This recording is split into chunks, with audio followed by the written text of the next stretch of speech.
This is Circa Ignem podcast episode 020. And our very special guest tonight is Mr. Jerry Torres. Jerry, welcome. Thank you. Happy to be here. Awesome. Manny, good evening. Good evening. Rick, good evening. Good evening.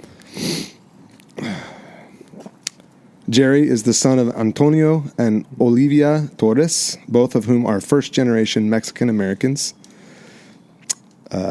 He has a brother, Edgar, who is 2 years older, and Annette, younger sister by 2 years. Uncle to Sophia, Elena, and Daniel. He was born and raised in Bakersfield, attended public schools through college until he transferred to the seminary in 2005 in his second year of college. Jerry spent 4 years in diocesan formation, 3 of which were at Mount Angel Seminary in Oregon. He has a degree in liberal arts. We won't fault you for that. And a single subject credential none taken. in English. The path of least resistance. Yeah. That he utilized for 4 years before working for the Diocese of Fresno and Archdiocese of LA in various capacities, mostly surrounding liturgical ministry and adult initiation into the church. That sounds right. Yeah. Yeah. I hope it is because you sent it to me. Oh, good. I did not manipulate it at all. I missed the part about where he fights crime at night. And Yeah, well, I was trying to keep that a secret, Rick. oh, but sorry. Oops. Let's redo The it. question is, do you wear a cape and a mask? Yeah, no, I can't afford it. So your mother's name is Olivia. Olivia. Wow. Yes. My sister's name is Olivia. Well, A very uncommon name. it is, especially for Hispanics, but they have this tradition of going for names that aren't common. Oh. Yeah. So Interesting. my sister was named that because my dad was in love with Olivia Newton-John. Oh, there you go. Yeah, and so he loved Greece, and so So there's a really deep reason so for it it. wasn't a deep. yeah, no. And so my mom just always gave him crap for it because he named her after his celebrity crush. So In my mom's family, they had to name 17 kids. So, and I think my mom's like the 14th one. So when you get to that point, you're really getting creative. I think. Yeah. So the Juan and the Pepe and the Fernando is all used up. Yeah, and she's like, okay, we got to go deep. All on right, this one. let's look up what's going on in America right now. In the United States. Was it a name that was used in like prior generations, or did she just swoop in on That it? question is beyond my pay grade. Okay. Yeah, I don't know. We'll have to have your parents on. Yeah, exactly. Yeah. they can really let loose on that one. Yeah, awesome. Well, one of your suggested selections was the Gospel of John.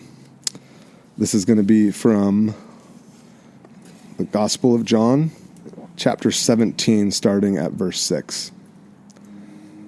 I have made your name known to those whom you gave me from the world. They were yours, and you gave them to me, and they have kept your word. Now they know that everything you have given me is from you. For the world that you gave to me, I have given to them, and they have received them, and know in truth that I came from you, and they have believed that you sent me. I am asking on their behalf. I am not asking on behalf of the world, but on behalf of those whom you gave me, because they are yours. All mine are yours, and yours are mine. And I have been glorified in them. And now I am no longer in the world, but they are in the world, and I am coming to you. Holy Father, protect them in your name, that you have given me, so that they may be one as we are one. Amen. How does that resonate, Jerry? Well, I mean, that's classic Gospel of John language, right? And there's so much that can be pulled out. Well, of any scripture we could say, right? But particularly in John, what resonates for me is I've always had to attach myself to the abstract growing up. Yep. Language wasn't easy. I grew up speaking Spanish before I got to school. So when I started learning English in about second grade, which is about when you hit the age of reason, Yeah. I'm going to go with the Catechism of the Catholic Church there. I found myself having to attach myself to the abstraction of ideas and not always concrete things, if that makes sense. Yeah. Yeah. And for that reason, when I first heard the Gospel of John in English, it clicked for me. Really? Yeah. I'd grown up listening to the scripture in Spanish because we always went to Spanish Mass, and I had catechism in Spanish for First Communion and things like that. Sure. But then I started altar serving for weddings, and Okay. quinceañeras are obviously in Spanish, but some of the weddings I would do in English, and occasionally, you would hear a passage from Scripture that you hadn't heard before in that language, and the one that always jumped out at me every time was the Gospel of John. In that passage in particular, we can go into the Trinitarian formula and understanding Jesus being united with the Father and all that kind of stuff. It was great for me. Yeah. Which is funny because a lot of people attach themselves more to like the Gospel of Mark or Matthew. Mark is more pragmatic. The Urgent. Yeah. That's the comment Fathers made. Yeah. Right. We were just reading that, right? In ordinary time. The miracle. And most people relate with that. So when I talk to people and I say, they don't have a familiarity with the Gospels, talking about adult initiation. Start with Mark. Yeah, I always say, go to Mark. Yeah. It's action-packed. It's like your hero story. Yeah. And then, of course, the Gospel of Matthew. We know the context for those. But for me, John, obviously the way it opens up and hearing it in the Holy Week kind of canon, it was just, when I got to Mount Angel, it was one of the things that I really latched onto. Yeah. Yeah, so it was a game changer for me. Well, full disclosure, like I was sharing with Rick last night after practice, that you sent, I apologize, who's the gentleman, poetry that you sent? I believe I sent Gerard Manley Hopkins. There we go. I had never heard of him, and I was like, I haven't read poetry yet on an episode, right? So I actually did a pretty quick deep dive on Monday, Tuesday. Okay. Dude, his stuff is, oh my goodness. Unbelievable. Unbelievable. Right? Yeah. And I was sharing with Rick, I was like, I think I'm going to do that tomorrow, right? And then I got home today, and I've been listening to snippets of Father Mike Schmidt, and he points to, he's been doing with his team, Matthew, basically a retreat on Matthew Kelly and living holy moments, right? That's been kind of the discourse for him in his homilies. And this was last week or the week before. One of the elements was, he said, we know two things, because we were reading from Mark, Gospel of Mark, that is. He's like, we know two things from the way that Jesus prayed from the Gospel of Mark, right? And this ties into John, I promise. That he had a very intimate relationship with the Father. He'd go off by himself, right, and spend a lot of time. Mm-hmm. And he said, we don't know what he was saying, right? Unlike some of the other gospel writers, right? But then he said, we know that he was honest in his prayer. And he jumps to, at the Garden of Gethsemane. This is Father Mike Schmidt. Right. And he goes, at the Garden of Gethsemane, he goes, I don't want to do this. Legitimately, in his humanity, he's admitting to the Father, but your will be done. Yeah. Right? Which is an honest prayer. Right. And I got home today and had another breakthrough spiritually, which is not easy. I'll just put it that way. It sounds like it's cool, but it's not. And I really had not, I'll be honest with you, I hadn't spent time on looking at Manley's poetry and going, oh, which one are we going to do? Right. And then I was like, you know what? This is a Christ-centered podcast. We're going to read from the gospel. Yeah. And then because the prayer was honest in the Garden of Gethsemane, I was like, let's see what John says about this. And literally that passage, I found it, and it was like, this is what I need to hear, God. Yeah. Right now. This is what I need to hear. Not that it soothed anything, right? But it was just a real honest, right? That line where Jesus says, I am yours, which means that they are yours. Yeah. And they are mine, which means that I am yours. And they're it's this, to your point, it's this super abstract, but it's this intimate, deep relationship that Jesus wants, not just with us collectively, but with Jerry, with Rick, with Manny, with me, right? He's not, yes, John's writing it from this whoa, again, eagle, right, lofty, the eagle view. But really at the heart of Jesus is this, no, I want you. Yeah. So. And I felt that call whenever I would read the Gospel of John. And what I like about those passages is you can sit with them for a long time. Yes. You can take again, we can say this abstractly about any passage in Scripture, but there's something particular about John And I was recently reading Bishop Barron talking about him saying, John waited a while to write his gospel, a long while. Interesting. And we all know with memory, it's fickle, but it doesn't mean that John was dishonest or inaccurate or anything like that. But more so, there's something really special about reading something that somebody spent a lot of time with. Yes. And you could tell he'd been thinking about it for a long time. He'd sat with it. Maybe he was even in solitude for a long time. Totally. And then he writes all this stuff down, and you get that from the writing, which would have resonated. I think your moment would have resonated with Gerard Manley Hopkins. I didn't know him or ever meet him, but I got to study him intently in a poetry class, and we had to pick one person to analyze one of their great works of poetry. Mm-hmm. You have to do the biopic and all that kind of stuff. Sure. And one of the reasons I picked Gerard Manley Hopkins is he's kind of a tortured soul. Yes. And that's always clicked for me. I'm not a pity story on my part, but maybe Rick can resonate with this. Is when you grow up in a duality of cultures, totally. and especially when you look at musicians who come from dual culture households. Mm-hmm. Or even a religious household that has to be in a secular world. Let's say that. Sure. Gerard Manley Hopkins wasn't Catholic growing up, became Catholic, so then his family disowned him. And then he became a Jesuit. He's super excited to be a Jesuit priest. And then they threw him, too bad John's not here tonight, but they threw him into a Latin classroom, and he hated it. Oh. He just had to grade Latin schoolwork all day long, and he was such a creative human being, and then just had to sit there and do formulas. It was like the worst possible thing you could do to him. Yeah. So then at night, in that angst, grinding out all this, beautiful phrasing, and you can't read Gerard Manley Hopkins easily. No, you have to take your time. And what resonated with me with him, I didn't share this with you, Rick, is that was my background. I actually went to Fresno State. They have a great MFA program for poetry, specifically creative writing, but what is MFA? Master of Fine Arts. Oh, nice. Right. And so a lot of the people that I was learning it under in the creative writing world at Fresno State, a couple of them were like Pulitzer Prize winners. One was a Nobel laureate, very, very accomplished within both fiction and poetry. Right. So then, not necessarily their work, but the way that they're approaching, analytically, how to be better at something like that.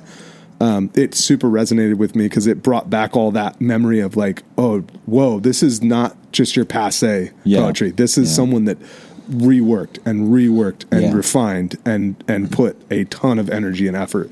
But it's passionate, right? If he's that angsty, it's because he's tortured outside of it, and this is the only moment that he's like, I got to get this out, otherwise I'm going to lose it on these people. Right. Exactly that. And he poured it all onto the page, blood, sweat, and tears, and he wasn't accepted in his own time. Okay. He wasn't matching the prose of people in his own time. Yeah. And he wasn't looking to be popular. He didn't care about any of that. I'm trying to remember, was he Irish? English? Now you've caught me off guard. Okay, I didn't really. I didn't do that, like what you were talking about in terms of background. But I'm guessing from the name, it's Irish or English. Yeah, those are the kind of facts that I easily forget. It just takes up space anyways. Yeah, right. I take the Sherlock Holmes approach. If I don't need it, I just throw it out. But I can remember how certain things feel about his poetry, oddly enough.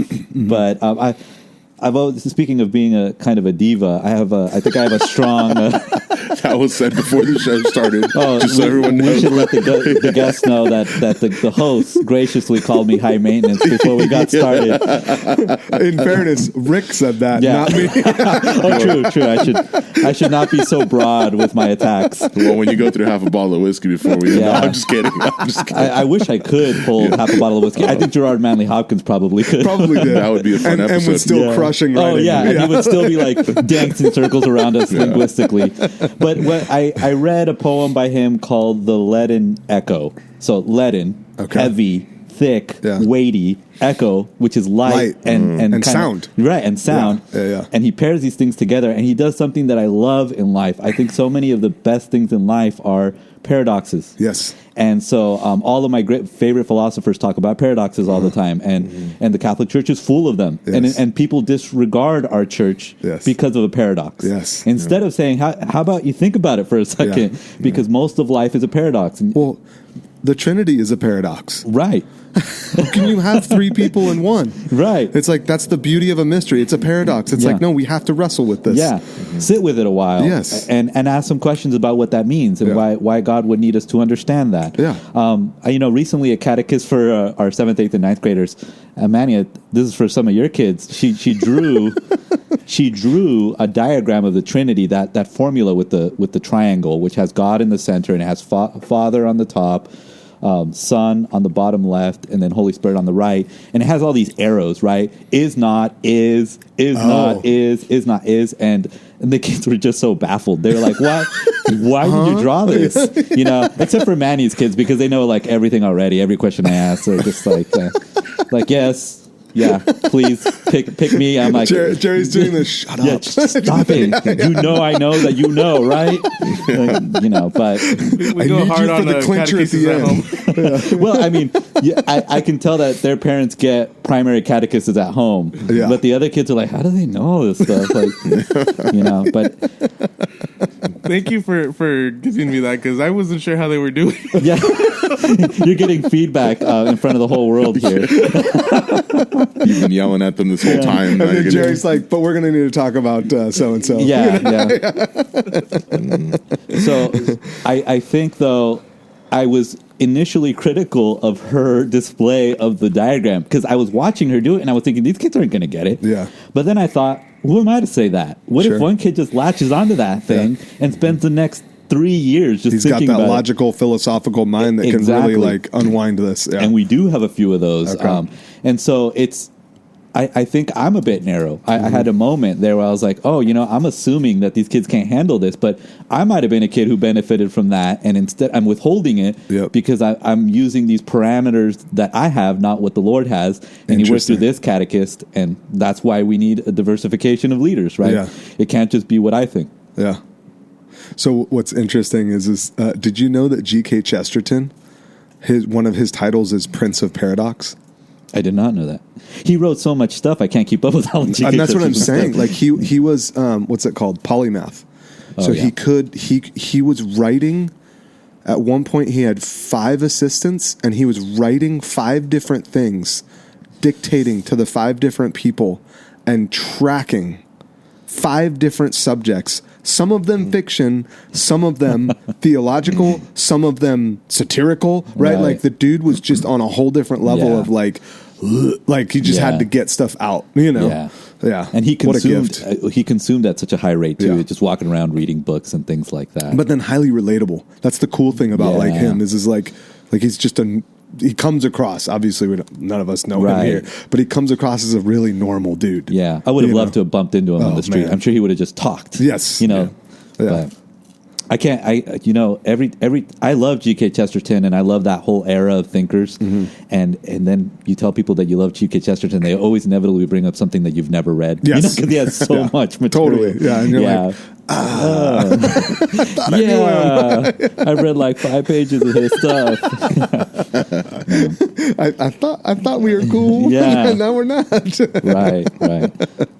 No, but that's really going full circle to Hopkins. That was the appeal. I saw a few of the titles. I read some of the works, and I just thought, this guy gets it. Like there's something about what he's doing. Well, and from I'll send you what I found on, like it was I think it was a compilation of a bunch of his, greater works. Oh, great. And it relates to the Gospel of John in a lot of ways where he's very abstract in a lot of his, like you have to really, and again, it was stretching that like, ooh, this is good poetry. Yeah. Because I have to really read between what the words are saying to understand where he's starting and where he's going, Right. Which is awesome prowess with language. So it really is. Yeah. All right. Anything else in terms of Gospel of John, Hopkins? No, I mean, we could go all day with that, but I'm good for right now. Awesome. All right. So, what's your wake-up routine like, Jerry? Yeah, this is. Can I tell you, this is the part that made me the most nervous for this podcast? Because the very first lightning round. Yeah, my goal was to make the lightning round truly lightning. So here's my answer: is I just Why? I don't know, for etymology's sake, for being of our word. Let's see. I'm not an exciting person in the morning. I think I just You're also an honest person. yeah. And in the evening. Right. Mine is really basic. I have to wake up with a shower. That's something that I have to do. I grew up doing that, so that's something that stuck with me. My wake up hours have varied. I think I heard Rick's episode, when you work in food service, it's just all over the map, It's whatever the need is. And I was a bartender, banquet server for many years, Okay. 4 or 5 years after the seminary. So, sometimes you work till 2 a.m., other times you get off at 8, and your wake up hour varies. But it was the equation of how I wake up is always the same. Okay. It's just kind of like shower to become alert. Yeah. And what I've kind of infused into that whole routine is just trying to talk to the Lord kind of in a genuine way. Yeah. I love rich traditional prayers. I do. But I had always struggled to use my own words. Yeah. And so for me, the morning is that time. Nice. Yeah.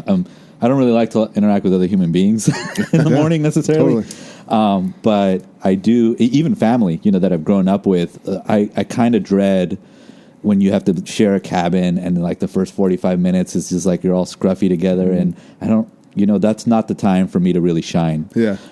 It's more so my time to just kind of talk to the Lord.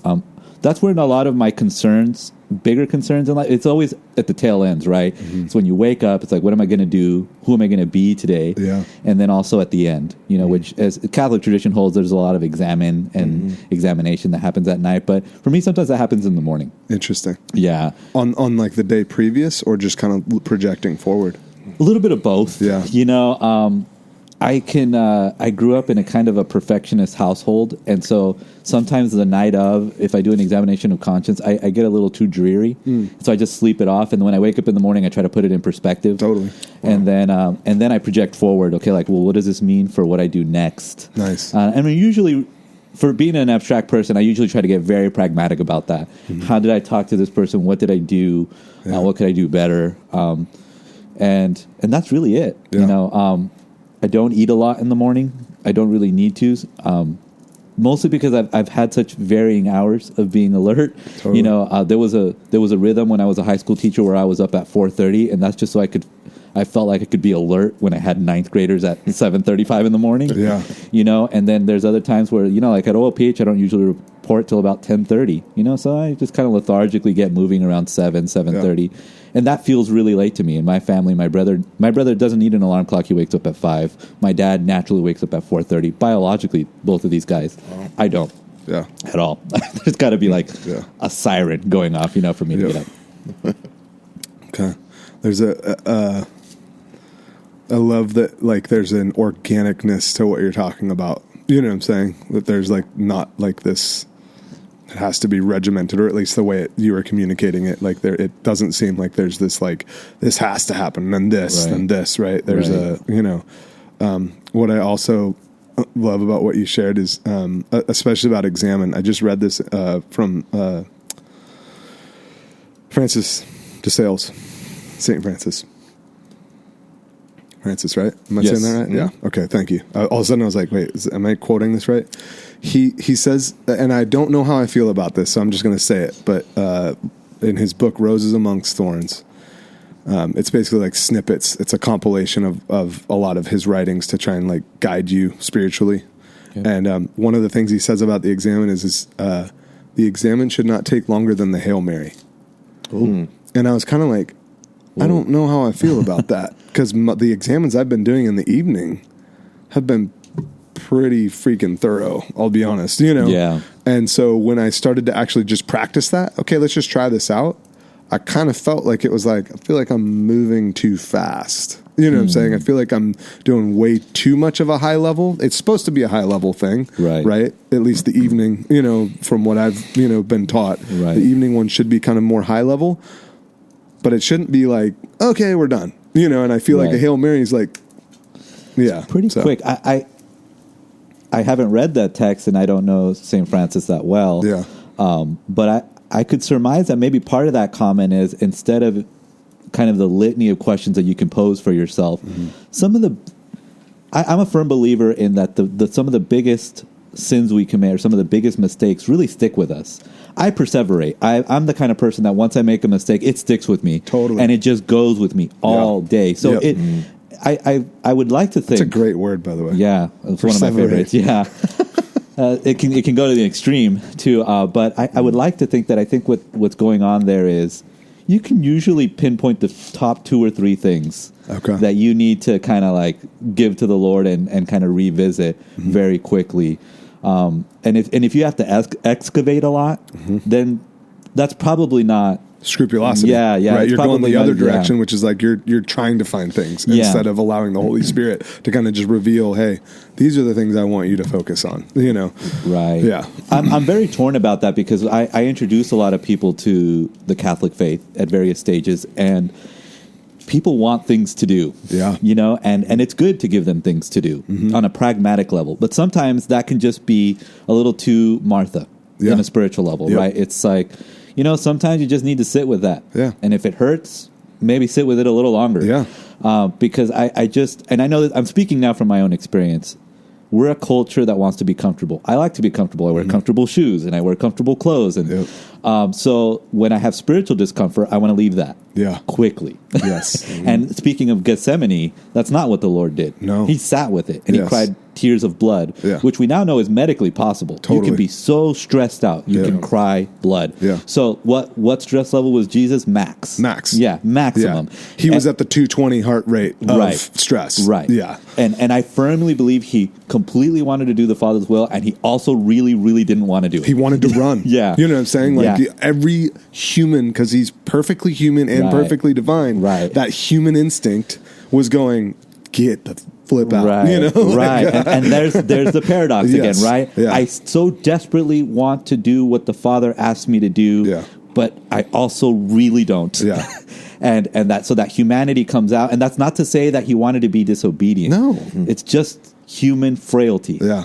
And he encapsulates that. Yeah. And so we can lean on that. Yeah. And I ask people to lean on that when they're jumping into the spiritual life. Yeah. And it's very uncomfortable the first time, because usually when people haven't been spiritually aware for a long time, it is uncomfortable. Yeah. And so then, you know, one of the graces of the church, if somebody is already baptized, is you offer confession right away. You know, you go like, hey, go find that sacrament, because everything that you are struggling with right now, just give it. Yes. Give it away. Yeah. And let him heal that part of you. But now there's the extreme there is that if you sit with it too long and then you psychologically get in this trench, then that's where people want to get, you know, that's where people kind of point the finger at the Catholic Church, say Catholic guilt, or, you just want to like break people down. No. Just want to put things in perspective. Yeah. Well, and what's interesting about what you just said too is that our human wiring is also, just give me a formula. Yes. Just give me a formula. Right. And then I'll just follow the formula. Right. I'll perfect it and perfect it and perfect it. Right. And the reality is that we have a God that operates, yes, he created order, but he also doesn't want a relationship that's formulaic. Right. Right? Like, because then it's not a relationship. It's just, okay, check, check. You're good. I'm good. Cool. See ya. You know, Yeah. like it's like no. Like no. Yeah. I heard these awesome 3 questions about like the continual, like small s, like sainthood striving in our lives. Ask the Lord to be in the moment with you, whatever it is. Offer that moment to him, and then accept the outcome. Right. So if you can be in this constant state of like, Lord, what do you want me to do with this? Okay, I offer this back to you. To your point, and then I accept whatever the outcome is. It starts to break down these barriers of in the moment of temptation, in the moment of joy, in the moment of a lot of sorrow after failing, like we will, right? All these different, you're literally just bringing him into it. Like he just shine your light. Just keep shining your light in this so that I can know where I am in relation to you. It's just this cool, but again, it's not a formula. It's right. not. It's not a formula because it needs to be this conversation. Yeah. Right. You know. What relationship is a formula? And if it was, why would we like it? Yes. You know, and we live in a kind of a robotic age. So I think people are looking for robotic relationships sometimes. Yeah. I mean, superficially. Totally. right? But that's not what they really want. Yeah. Because that's not life-giving. No. That's not fulfilling in any way. Funny enough, we'll make this a partial confessional for me. Most of my greatest sins come immediately after great moments of joy. Oh, interesting. And so that's not a formula, but it is a pattern. Yeah. And I always tell people, like, work on observing yourself, right? Yeah. So that kind of meta, step out of yourself and say, what's going on here? When do I do these things usually? Mm-hmm. And I'm not a licensed spiritual director by any means, but it's just more so that when people are approaching faith, the question they're usually asking is, how do I relate to God? They'll phrase it a lot of different ways. Right. But it distills down to that one. That's it. That's it. Like, how do I find him? Where do I meet him? What does it look like? Yeah. And it's funny because I can never give a black and white answer. Yeah. Usually you have to kind of find out a little bit about the person, right? And Yeah. so that's what's really cool about the relationship with the Lord is that you can ask anybody at any given time what it's like for them, and you get a whole new perspective on it. A whole tapestry of different Right. responses. Yeah. Right. It never gets old, and we need that. We Yeah. need that as believers. Yeah. So. Awesome, man. Anything else on wake up routine? No, that's it. I wanted to keep it lightning round, but you managed to derail that. I know what I'm doing. Good Jerry. job. Good That's how job, these host. things go. How many times have you interacted or been pulled over by the police? I really hope nobody from OLPH is listening to this. They are. Oh, great. Like my coworkers listen to this. My boss listens to this. Hey, nobody can beat Greg Renville with the thousands. Thousands? Yeah. Thousands. Oh, okay. I don't have thousands. I have. There are achievements to be made in this. Or John with the I just got my first ticket last week. Yeah. That's the spectrum. Yeah. So you fall somewhere in between that. I didn't have my license more than maybe 6 months before I had my first interaction with CHP for reckless endangerment. I like to go fast. Nice. Yeah, so parents love that. I think I've that I can recall on the record about maybe 8 to 10 interactions. Yeah. I like to speed. Okay. That's the thing. And I've almost always exclusively been pulled over on the 5. Interesting. But driving up to Oregon, and back down, or going to visit my friends, Just beeline. Yeah. yeah, it's like okay, I have 800 miles to go. I should go at least 88. You start doing that math. Yeah, you start calculating. Every minute counts when I'm going Right. 88. Yeah, exactly. And every CHP that's pulled me over looks at your home address and says, "You're a long way from home, buddy." Yeah. And so and I'm still trying to get there. I still got 300 miles more to go. So they were lenient. I will say this: with the exception of one CHP, they always clocked me way down. I would be pulled over at 87, They could 85. have towed the car. Yeah, And they then could have they're taken the keys. They could have taken the keys. I could have been in the back, and we could be talking. We've never had this podcast episode. I would say that they always docked off 5, 7, 10 miles per hour. For sure. It helped to drop the seminary line in there sometimes, or going to church or something like that. I didn't have a collar on, but I was scared. Let me just reach over my cassock back here. Yeah. Did you see my school ID? Yeah. Somebody made it, in a classroom because we don't have anybody who can make nice hey, stuff. Father, let me give you a call back. Yeah. So it was one of those things where I didn't have very much money. So drop every line you can. Yeah. Okay. Yeah. I will admit, I do like to go fast. So now it's just cruise control is a saving grace for me. Nice. I just lock it. Lock it in. And then listen to your podcast and just for a while. For about an hour, and then you just shut it off. Then I'm like, is this thing really 4.5 hours? Wow. I don't know. You're on course. Yeah. Kudos to the sound guy, man. That's a long time. Dude. And he was the coldest. Yeah. He wasn't even allowed in the warmth. He's not close to the freaking fire. All right. What is your greatest accomplishment or achievement to date, Jerry? I don't want this to sound braggy about the faith because, we're warned about that a lot. But amongst believers and amongst people who understand what I mean by this, I would say it's not straying from the church. I've had some pretty dark moments, and I'm a pretty up and down kind of human being. I think a lot of my family is pretty dramatic in the... Sometimes we're just kind of flying high and high energy, and then other times kind of low. Oh, not clinically bipolar or anything like that, but just part of their part of the personality, particularly on one side of the family. I'm not going to put them on blast, and yeah, because they might listen. I think they do Google searches every week to make sure that I'm still alive.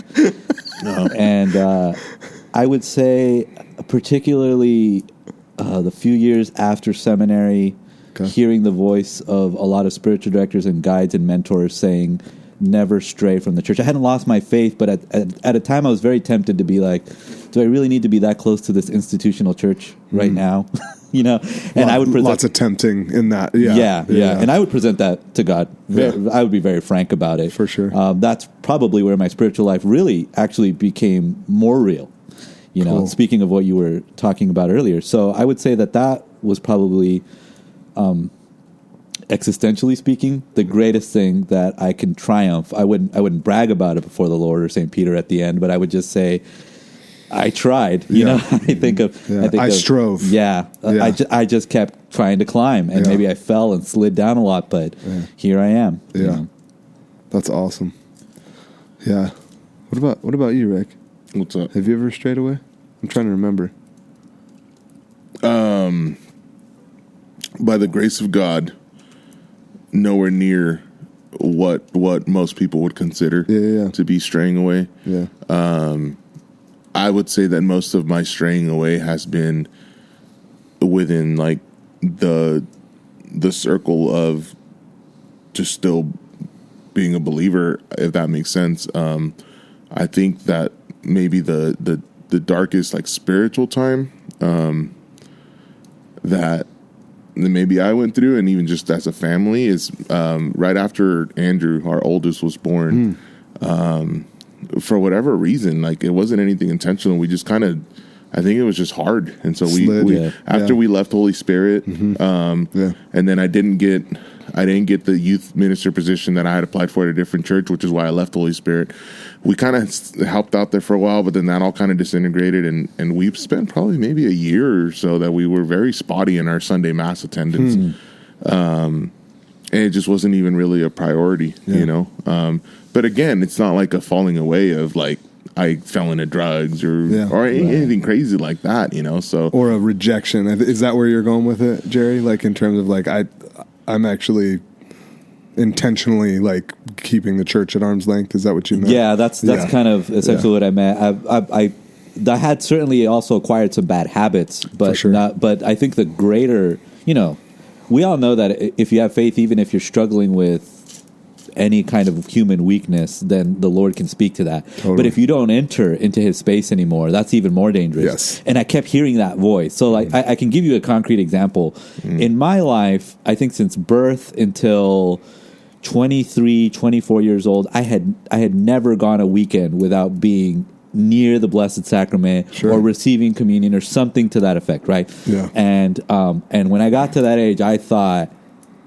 and I actually think this speaks more to belief. I was like, I don't want to go there. Yeah. I don't want to face you right now. I don't want you to have to look me in the eye and make me feel the way I'm feeling. Yeah. So as I look back now, and I can say this quite confidently, that was a testimony to the fact that I really did believe it.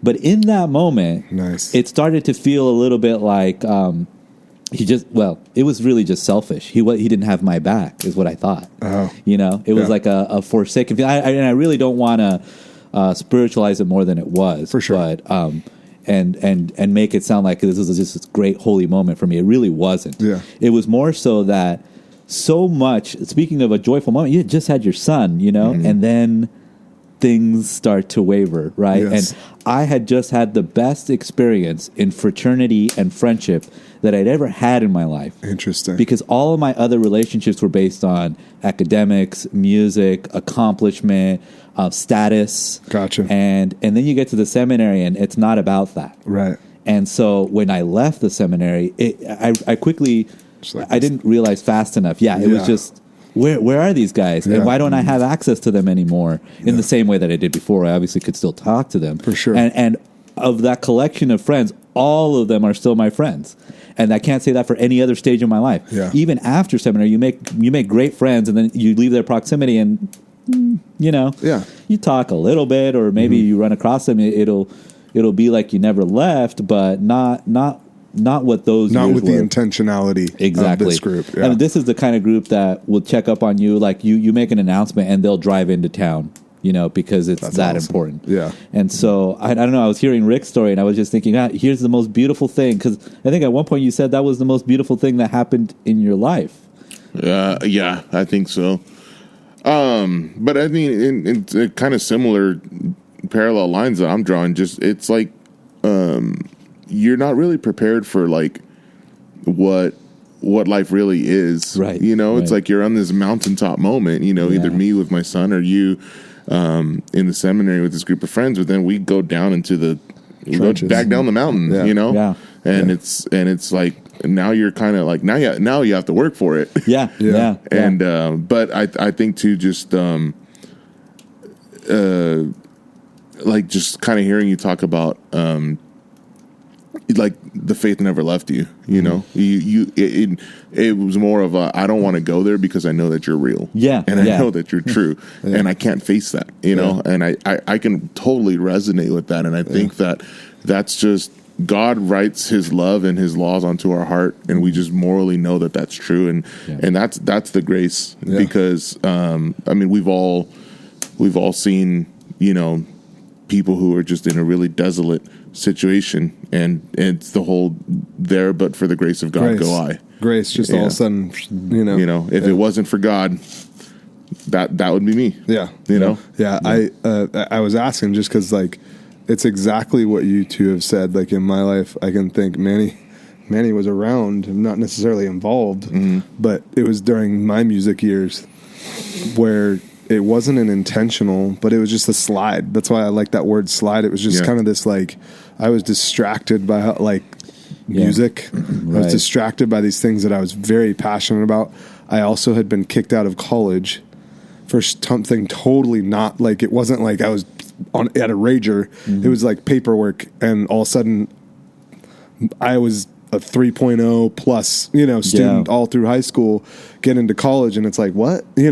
So then it basically was, to the college, and it's like, fine, I'm going to go figure this out on my own. Music's my next love. Yeah. And everything else fell below that. And then it just took my grandpa dying, right? Like, it was this real visceral moment of, and that'll come up in my sharing, but yeah, it was this cool, like, just, and it wasn't long, and it wasn't, I wouldn't even classify it the way you did, where it was like this resistance. It was more of just like, there was a lot of anger. Yeah. Looking back. And I was like, it was like, you don't have my back. Right. And so I'm going to do this Instead. not because I am anti you. I always believed, right? Yeah. Clearly I'm having a conversation with him, Right. Which is, Right. better than a lot, but it was not necessarily or not even necessarily unhealthy, just not a peaceful conversation. Yeah. I'll just put it that way.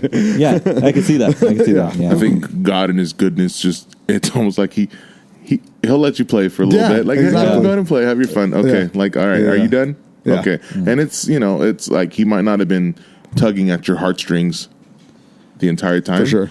but that string was attached to your heart, and He never let go. Yeah. And finally, it's like, all right, come back. Yeah, I think that's well put. Like when I was talking about that kind of wanting to push away and keeping the faith, it's mysterious to me how that even persists. Like how much of that is Him really kind of drawing us in versus our own will, because I was pretty lost, and I was too. Yeah, and I can say that now. That being said, this is where a holistic church like the Catholic Church is such a great blessing for us, and that is there was community that was involved in me coming back. There was a lot of prayer involved. There was sacraments involved. There was all kinds of things. I can tell you the very confession that was a game changer for me. I can tell you the very friend that was there in one of my darkest moments who literally dragged me into the chapel, and like a kid, I didn't want to go in. That's awesome. And he was just like, I don't care. Thanks be to God for that friend. Yeah, and he's clergy now, and so he was like, I just knew you needed to be right there, and he's like, no part of you wanted to be in there. Yeah. But that just speaks to, like you were saying, Rick, the reality of God in that moment, and I relive that moment often when I feel like maybe the Lord isn't there. And the drier desert moments, I have to remind myself, well, look at this one time when He literally physically dragged me in.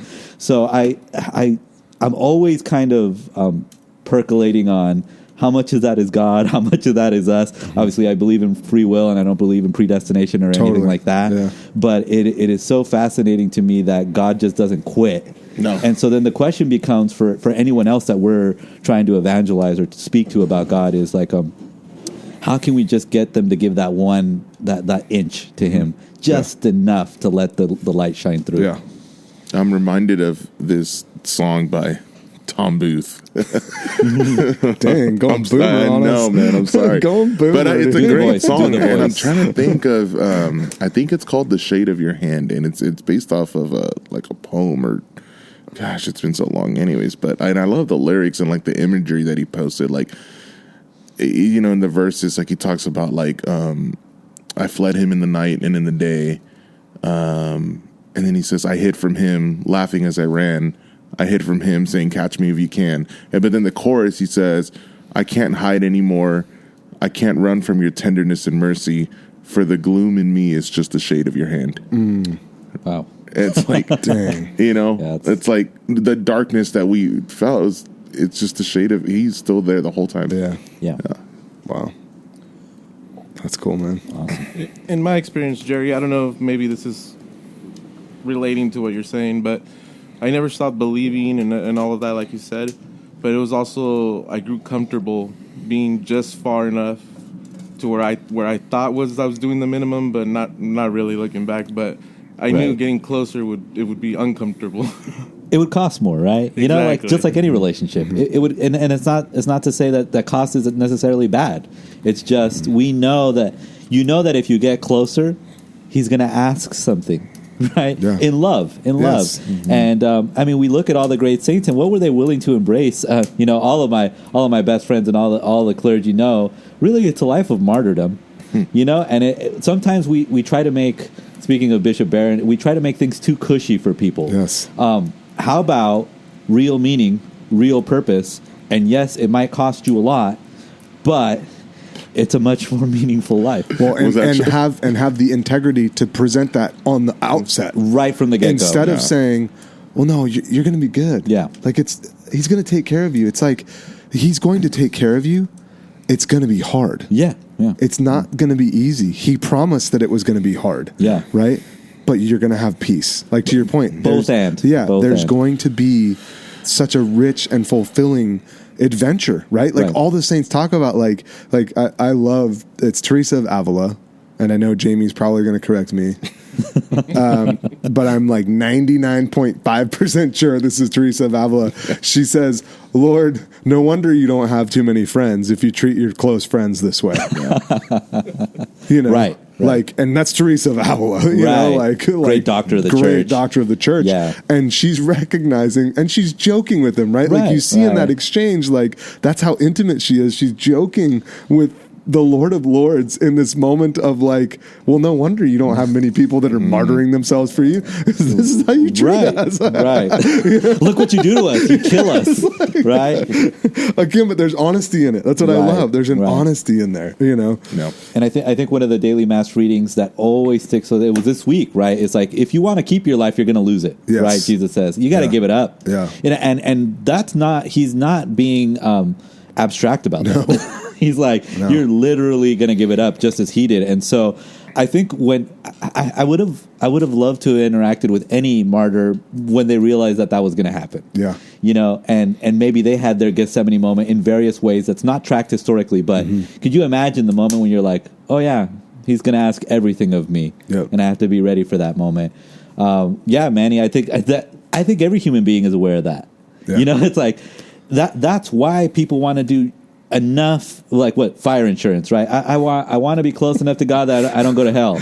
Can I get a toe into purgatory? Yeah. And I'm good. Just get me there. And that's going to be costly. That's burning. Yeah. And that's not symbolic, folks. No, but at least the one way ticket is there. You're but out. it's like, but really, Yeah. is that the way you want to live your life? Right. And like just barely eking. You know, it's like, come on.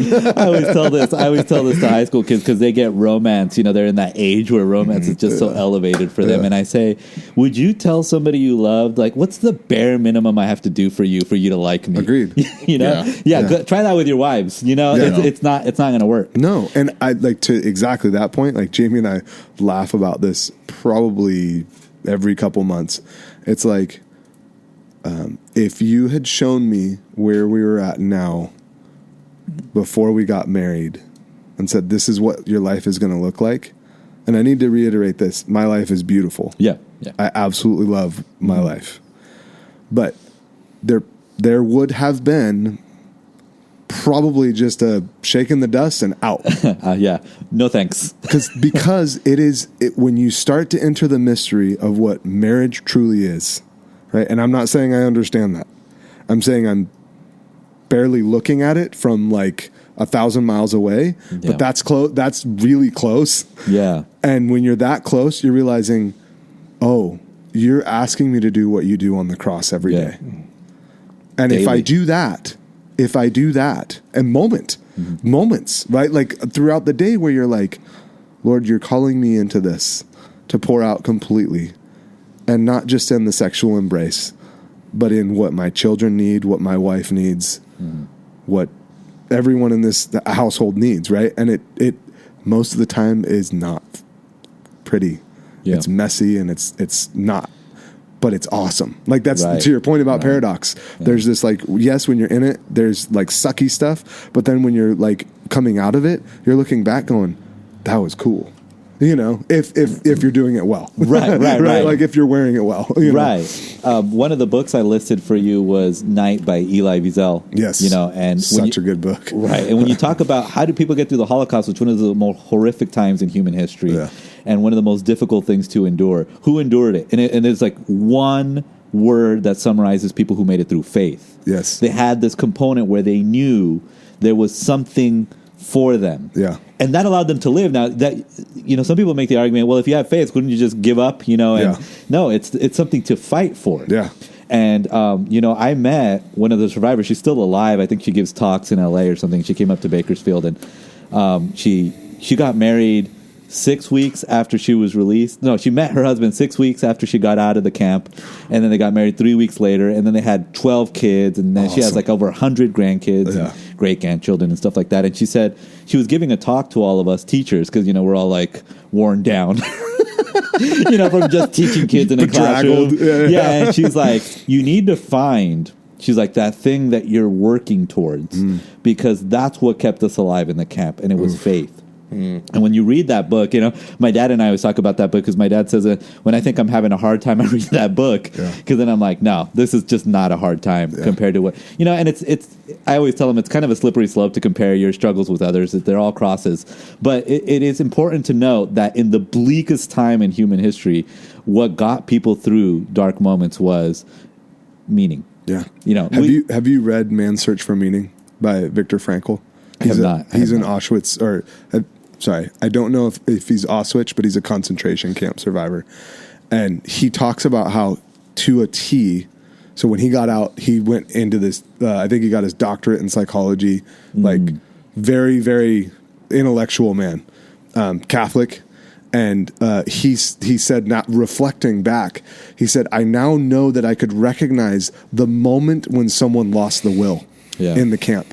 When you could see it literally like in their personhood, where it was like they just threw in the towel, and it's game over. It is, right? They've literally just said, I can't do this anymore. Yeah. And he was like, and I recognized it. I couldn't vocalize or articulate it, but he's like, I recognized it in the camp, and I knew I can't do that. Yeah. Because as soon as I give that up, then it's lost. It's over. Yeah. Like I'm just going to be like, cool, whatever. You know. Yeah. It's awesome. All right. You thought these were going to be fast. I tried. What is your greatest struggle with being Catholic?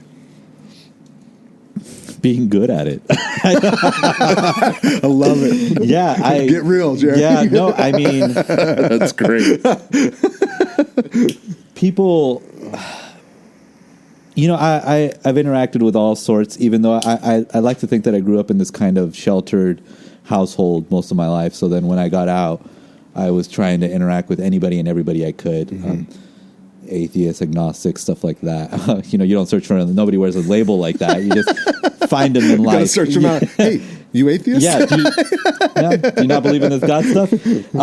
But I would say that, sometimes you're so terrified to announce you're Catholic, and not because the culture rejects it, but actually because people get it. Yeah. They'll say, well, you guys are like the Navy SEALs of Christianity. Like, how do you do it? I'm like, I don't. Yeah. Like, I don't. Yeah. I just try. Yeah. And I think in the trying, there's something I'm the beautiful. kid that's still way out in the water that they're trying to find. Yeah. Yeah, I didn't even make it to the beach yet. I'm not the guy that's skilled at it. Yeah. I'm perennially stuck in boot camp. Toss Manny that lighter. But yeah. Sorry, Jerry, keep going. No, you're fine. I just think I was thinking a lot about that question, and I had so many different tangents I could have gone on. But really, it's nothing more than praying that when people know who you are authentically, that they're not dissuaded to be Catholic. Yeah. Because, boy, it is really a church for the sick. Ugh. And when we start to think that we're not sick in there, there's plenty of scripture about that. Oh my gosh! And so I really hinge on that, and that's not a self-deprecating thing. No. It's just kind of a always knowing. No. The Lord has always made that clear for me, and I've accepted that as part of my life. But I always give the disclaimer to people. I'm like, I am a terrible Catholic, but let me tell you about what's so great about being Catholic. Yeah. And I always pray that and I've been blessed with interacting with people who have found the faith. This is what I love so much about adult initiation, well, even children initiation, but the beautiful thing about children is they just do stuff, and kids are so authentic, there's no fronting. But with adults, they just go right at it. They just go for it, direct. Right. But with adults, there's a lot they have to shed and a lot they have to deal with. They have to shed all the masks. Right. Yeah. And that's great, right? Because we're talking about personhood, and personhood in the Greek is like it's what character are you playing? Yes. And we're all trained to do that in various capacities. Yes. We're all doing that here to a certain degree, yes. right? And so I always have this terrifying notion that if somebody really knew who I was, they wouldn't want to be Catholic. So my prayer is always like, Lord, let your spirit do the work, because I'm just a broken vessel, Well, and even more deeply, Jerry, I know, like I've shared with these guys more recently, like it's not even that it wouldn't reflect on Catholicism. It would be, you wouldn't want to be my friend. Right. Now you're touching upon the real hurt. That's what I'm saying. Yeah. Like there's like a certain mask that you wear where you're like, if I really pull this back, are you still going to stand there? Right. Or are you going to be like, dude, I don't know about that, Right. Yeah. And I think that's you're touching upon the deeper fear there, is that the rejection of my faith is also a rejection of me. Yeah. I do think there's beauty in that. Totally. Yeah, I do think there's beauty in that, but that's the real fear, right? It's like, well, if you know me, then you might just walk away. Yeah. And I've, for the sake of the faith, I'm trying to learn how to embrace that. In fact, that's something we're trying to do at OLPH, right? We're trying to be bold enough that if people do need to walk away, then walk away because we were bold in the truth. Yes. But not walk away because we were weak and we're trying to present something that wasn't true. Yeah. Or walk away because we're uncharitable in how we're presenting that, right? It's authentic, it's honest, and it's charitable. Right. But that's like my dad, dude, I still quote this. You can't have love without truth, and you can't have truth without love. Right. Right? Like they have to coincide. Yeah. Right? They coexist. Yeah. And people will call you out if you're professing love on behalf of the church, but you don't share the truth. Yes. And that later on they'll be like, why didn't you say it? And it's like, well, I was scared. Yes. And that was me. That was me projecting that. Yeah. That wasn't your church. Yes. That was my frailty. Yeah. Because I didn't want you to see behind that mask. Exactly. Yeah. And that's why all great ministry is authentic. Yeah. And that's why we're all still, Peter Kraft always says, you want to really convince people of what's so great about the church, is you got to present its greatest products, which is the saints. But we're all saints in making. Yeah. So you always have to tell people, you always have to give them that caveat, like, well, I'm not there yet. Yeah. S with lowercase s, like you said earlier, but not uppercase s. And I would like to be. And I don't really care about the worldly title. That's just a recognition that we have for our sake. Yeah. You think in heaven that's not a concern for them. Yeah. Well, and I think to that point, because to exactly what you said, we get this hallmark, right? We get all these hallmarks of, like we were joking about St. Lawrence, right? Where like he's getting freaking burned, and then he's joking with the guys like, "Hey, you guys might want to flip me over." Yeah. Well like, done on this side. Yeah, like, and it's like only a saint. But what we don't do a good enough job is talking about all the little moments that it took St. Lawrence to suffer in small things. Yeah. To where in that moment where God was calling him to the red martyrdom, Right. he was resigned. Yeah. It was thank you, Jesus, for trusting me with this, right? Because like I'll just speak for myself. Yeah. If I was put in that situation, I'd probably be like, no, that was Rick. Yeah, that was like, not me. Yeah, like become the Peter in the situation where it's like, ooh, I'm gonna, shimmy away from this real fast. But it took all these small moments of him falling, getting back up, going to confession, receiving Jesus, falling, going to confession, getting back up, receiving Jesus. Right, like just this repeat, deeper, and then back to the gospel. Understanding who we are in relation to Jesus and the Father and going, yes. Yeah. Right? Like a full resignation of your will. Yeah. Speaking of falling, going to confession, receiving Jesus, that pattern, and we were talking about examine earlier tonight. One of my friends who has a great spiritual director who passed away recently was a Benedictine monk said, we're at a stage now where, we're all kind of in our mid-30s, right? And early 40s. Speaking of a list versus what should St. Francis de Sales saying an examen should be fairly quick. Yeah. A new examen that we're all doing together is when did I not reflect the Father's love to someone else? Interesting. Just ask yourself that question. Yeah. And if you go through your day and you're like, yeah, well, maybe I wasn't necessarily a jerk to this person, but I withheld, or I was dishonest in that I wore the mask, and so on and so forth. But if you ask that kind of a question, like when did I withhold the Father's love to someone? So if we are an extension of Christ, well then your preparation for confession takes a whole different turn. Totally. Right? And it's not this like, and there's nothing against the litany of questions based on the 10 Commandments, which I love and I present to people all the time. Totally. But that's the beginning. Yes. That's the beginning. Yeah. We have to keep pushing deeper into those intimate parts that we don't want to share with anybody. No. That you can't avoid with your wife because that's the nature of marriage. Totally. Yeah. That's why marriages end, right? It's like, I don't want to face that anymore. So let me just go out the door. Yep. And I'm not married, so I'm just taking it from word of mouth. No, and but that's clinical psychologists who who say what makes marriage work, and this is one of my favorites, is Jordan B. Peterson. It's like, why marriage is so crazy awesome is you can't go anywhere. Yeah. So the moment you accept that you can, it's not marriage anymore. Yeah. If you think there's an out, then it's not marriage. If you're actually accepting marriage as it is, and he quotes the Catholic Church as a sacrament that you can't undo. Yeah. He's like, well, good luck, because you're going to face all of your demons all at once, all the time, every day, constantly. Yeah. And I think that's really, going full circle to that question is that's really the greatest challenge of being Catholic. Can we present that well to others in an honest way? Yeah. We sugarcoat things. We try to package things in our own way, and our tradition is so rich, we can just present it and it resonates with people just that way. Now, are there cultural bridges that you need to form? Absolutely. And the church has done that for thousands of years, and that's the challenge for a catechist. That's the challenges for an evangelist. That's the challenge for any kind of a mentor in the faith, sponsor or whatnot. But it's one and the same. Once you can get to that point in the conversation, then all you have to do is disseminate what the church has been saying.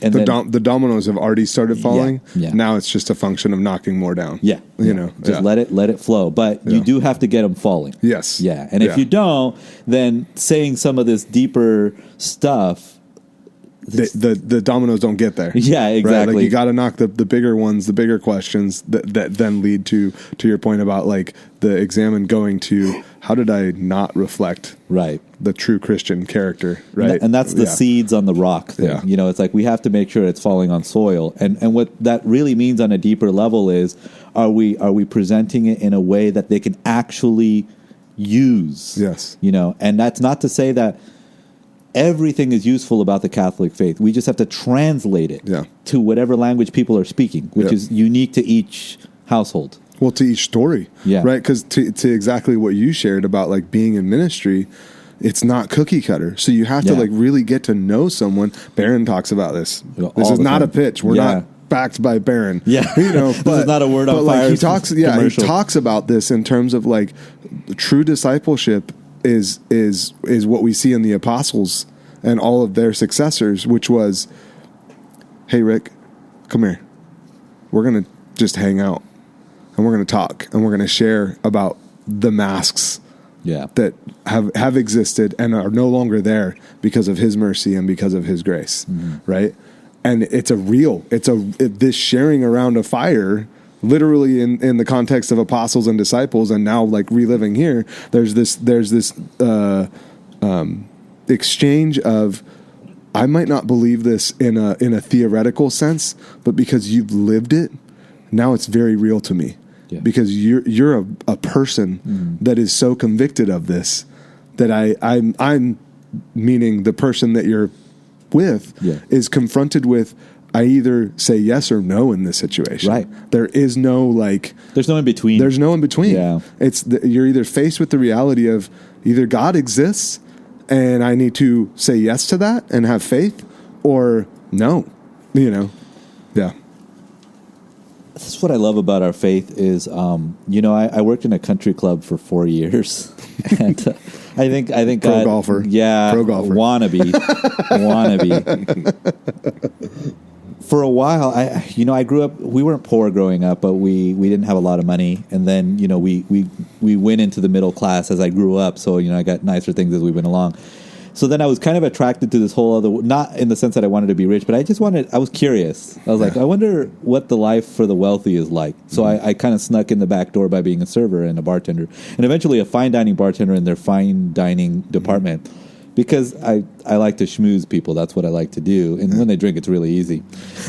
But, it's not like I'm gifted. And at a country club, that's not hard. Yeah, exactly. It's like a triple vodka at 5 a.m. before the round of golf. It's disgusting. But no problem. Yeah.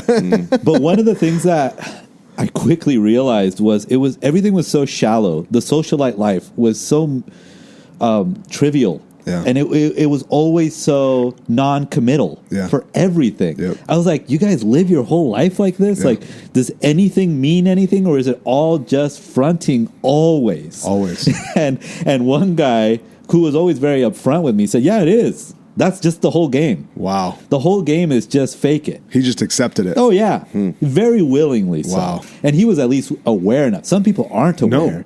You know, they're playing that game and they don't know that they're lost. But I think the scarier people are the ones that are aware and are like, that's scary. Yeah. That's a really, like, I'm like, wow. Like, oh, it was dark. We had some real dark moments where I was like, all right, Lord, I'm baptized, right? I feel like I'm meeting. Where's my out? Yeah. Where's my exit? Yeah. How do I get out of here? Like, where's my crucifix? Yeah. When's he going to like try and rope me into this, program? I do think there are times in life where you really meet the adversary. And you don't. Sometimes you know it, and sometimes you don't. But I can honestly say I've known a few times, and it doesn't have to be this scary demonic type encounter. No, it's just somebody who so concretely has accepted that way of life. Yeah, and that's not Satanism per se. It's just like they're so convinced by everything that God doesn't want for them that. It's scary. Yeah. It's really scary because they can rope. They're the kind of people that really lead people astray. Mm-hmm. because they know what they're doing. And intentionally. Oh, yeah. To your point, like, oh, no, come on. No, you know? yeah. Don't need all that. That's, And they know their weakness, and they exploit that out of other people. I mean, this is what psychology terms as sociopaths and things like that. But, I mean... They've just found a different way other than killing people. Right, you know, right. They're spiritually killing them. Yeah, totally. And which is worse. Yeah, right. Arguably. Because at least if they physically kill them, you know, they're off, right? But they form little militias, little armies of people who buy into that. Mm-hmm. And it takes a lot to pull somebody out of that, especially if the person's charismatic. Yep. Then it's even scarier. Well, and especially when to your point about socialite, when everything's tied to money, wealth, prestige, like all those, you know, elements, once someone steps out, it's okay, out.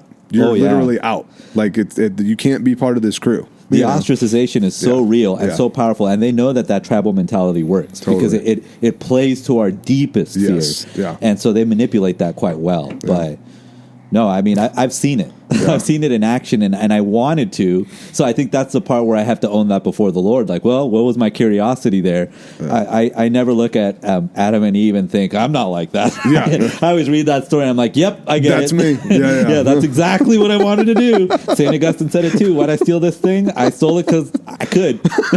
It's like there isn't like this big, deep, you know, explanation. It's just because it was there. You know what? I could do it. I did it. Yeah. And I own, and the more I look back, the more I have to own that. You know, you don't realize that. Sometimes you don't realize that in that moment. But like, you know, like the great St. Augustine, you have to look back and say, well, what was the motivation there? Yep. And it's usually not great. Yeah. No. As most things are in the spiritual battle. Why are you the way that you are, Jerry? I was waiting for you to read that off a rock. You know? I should like have one where I just chuck it at people. I want you to recreate that scene, you know, and be like, no, don't. Rick's like, don't do it. It's one of the great scenes out of that show. And you know what's funny is they so intentionally that was intentionally deep, you know, totally. But it's just so playful that it makes it accessible to everybody. A lot of people miss it. Why am I the way that I am? And I make this joke all the time, but it's really true. Our families are just a microcosm for life, and I am a middle child to a T. Yeah.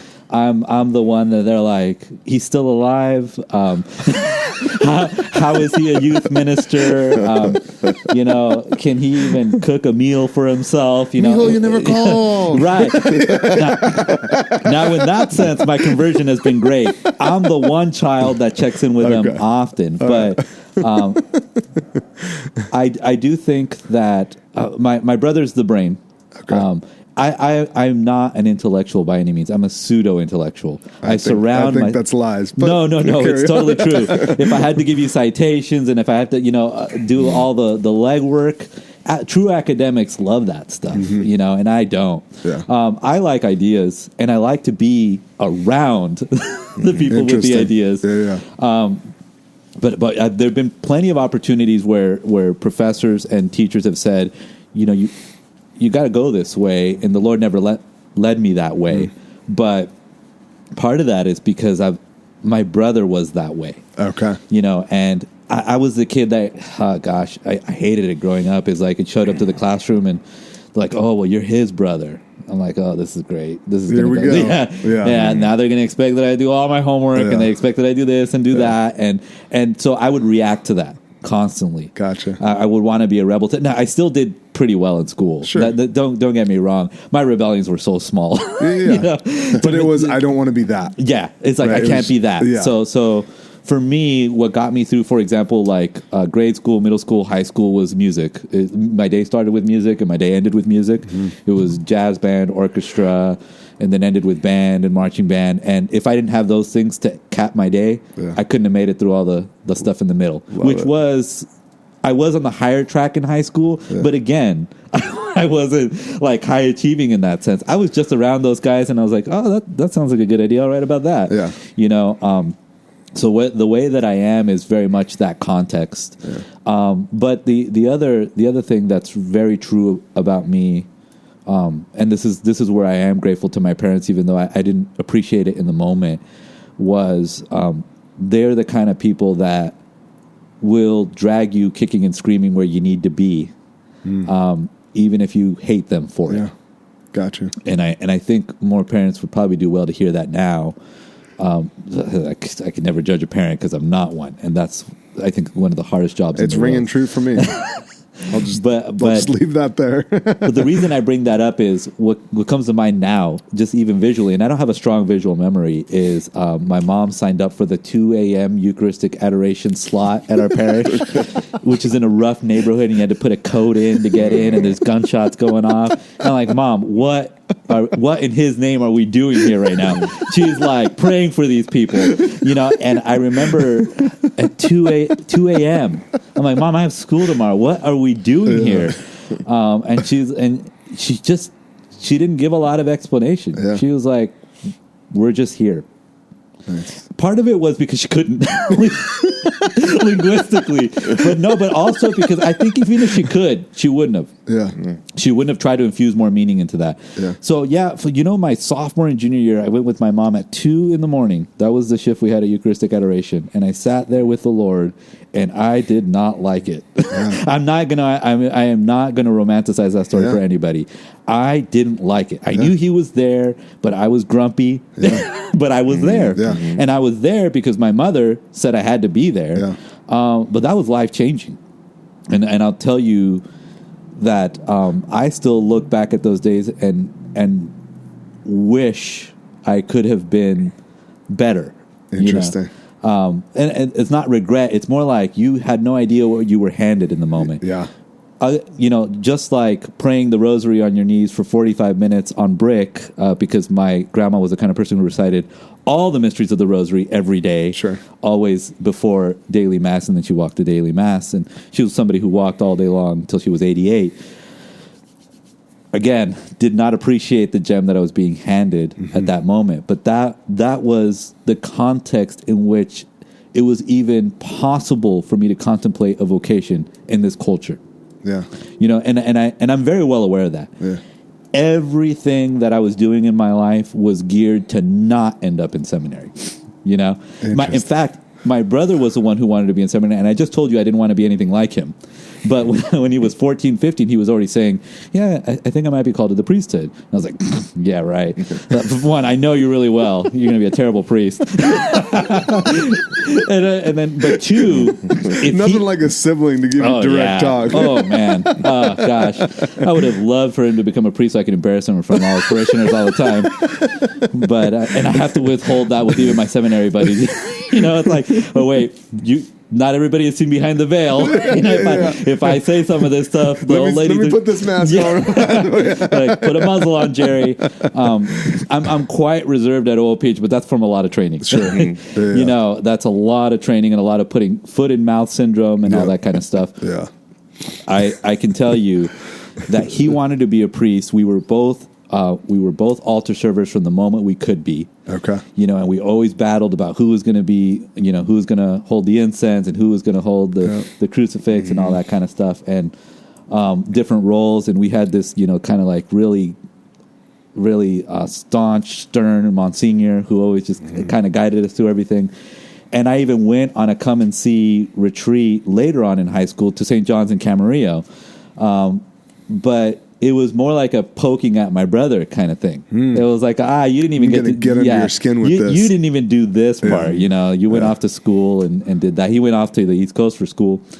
And so when he went off, then funny, the Lord took him and put him in school way on the other side of the country, which was over 2,000 miles away. It was hard for me to visit. He was somebody that was even though we fought all the time, we were close. Yeah. I started going once a month to the Oblates of St. Joseph Minor Seminary in Loomis. No way. Yes. What year was this, Jerry? This would have been 2000 to 2001, my junior year in high school. I was there once a month. So you came right after I left. You were there? I was there. In the minor seminary? In the minor. Oh, wow. Yeah. And I have multiple friends that were overlapping time there, but we were never there on the same weekend. So they were doing like their discernment. You know, they had discernment retreats on the weekend that were like Friday, Saturday, Sunday. Yeah. So I would get on the train at 5 a.m. This is insane, Jerry. Yeah, no, this was my junior year. Holistically, it was get on the train on a Friday morning, get out of school. That was part of the motivation too. Yeah. Totally. Well, you know, at that age, yeah. And ride for 5.5 hours up to Sacramento, get on a bus, go to Loomis, and then Father Brian, who's now at the Vatican, I believe, or something. He's like that. actually Santa Cruz. There you go. He's back in Santa He's Cruz back. now. Well, he was over there. That's what I over heard. there. Yeah. I wasn't following him too intently, but once a month, one of the catechists from our parish would take me up there. That's awesome. Yeah, and I did love that. I should have known then that I had more of an inclination towards the religious life, but I didn't. All I knew was this is pretty cool. Get under his skin. Yeah, You're still in this mode of like, I just want to dig into him. You know? I was just so absorbed with the competition with my brother that I just wanted to go do something that he never got to do. Yeah. But the irony is he didn't really know while I was going on. You know, he was on the other side of the country, and my parents didn't report that kind of stuff. They were just making sure he was passing his classes. You know, it's crazy. And totally, you know, be honest, because you're always direct. I love it about you, Jay. Like you started at where you're being dragged to Adoration with your mom sophomore year? About sophomore year, yeah. 2 a.m. in the morning, full resistance. You're like, what the heck are we doing, right? I thought this is crazy. And all throughout what you just shared, there's like this, you are not at all like in what all of these moments, like you're not aware or like, I wouldn't say not receptive, but there is a certain level of why, like what is going on? But God's grace is still working in that. Right. Like even in the adoration, he's, by even just the fact that you're there, he's just like, I have you here for a reason. Right. And you're not receptive. No. But my grace is sufficient right now, and you're going to see this now. Right. Or at some point. Yeah, eventually. There'll be some point, and time is interesting. You know, one of my favorite movies, I don't know if you guys have seen it, is Arrival, where time is kind of circular. The language isn't based in time. And so the notion is like, you know, abstract. I want you guys to watch it. With his abstractness. You guys got to watch it. I don't want to ruin it for you. But to me, it's so fascinating how things then have so much meaning for me now in my spiritual life. Yeah. And it makes you wonder about things moving forward and about how limited our scope is. Yeah. But yes, a lot of the great like testimony stories that people give when you go to retreats is usually some kind of external problem that they have and how they found the Lord. Yeah. But mine was always very deeply hidden. Interesting. And so it's like everything that I manifested was like goody tissues and connected to the church. Yeah. But that doesn't mean that inside I wasn't battling with God. There wasn't that. What is that? Jacob wrestling the angel? Exactly him. You know? Yeah. Exactly that. I'm sitting, the book of the Gospels is right here, and I'm questioning all sorts of things constantly. Yeah. And another thing that I was battling, and I don't know that I clinically have this, is kind of like I think Rick has it too. It's like popcorn on the ceiling, right? It's like it's a classic. The ADHD of humanity. It's so hard to focus. Oh gosh! As we move forward, it gets even harder because our attention is always getting pulled. Yeah. Rick, I'm exactly like you, by the way, and if not worse. No. Yeah. when Rick says something, he's saying usually what I'm thinking. Yeah. It's out loud. It's just he's just the extrovert about it. But that battle was always happening, and wow, how amazing the Lord is that He never gave up on me. But the reason I bring up the testimony is that I don't get to tell the external story that some people say. Certainly I have my vices, but like the addiction or the household or the jail or the prison or the this or the that, and sometimes I tell the Lord, there's nothing that exciting about what happened to me. At least bullcrap. Sorry. Thank you for that. And not sorry. Yeah. I just mean in the sense that there's a context in which I can share my story that requires an understanding of the eternal life. Totally. And sometimes when I share it with people, they're like, they're like, all right, dude, like, don't want to talk about that. Yep. You know? And so I appreciate that now, but growing up, I didn't. Sure. At all. Yeah. And then there was also the reality that in the household that I grew up in, you didn't question things.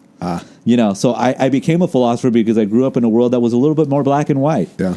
You know, and that's not a bad thing. You know, households need that. You need structure. You need clarity. Yeah. You need lines. Yeah. And I always wanted to blur them. Yeah. And so, you know, being presented with the absolute truth all the time was difficult. You know, because you're reading about this guy, Jesus, all the time, and you're in his presence. And I remember, you know, Adoration back in the day had all these little booklets. Yes. The holy name of Jesus. Couldn't get a freaking way from...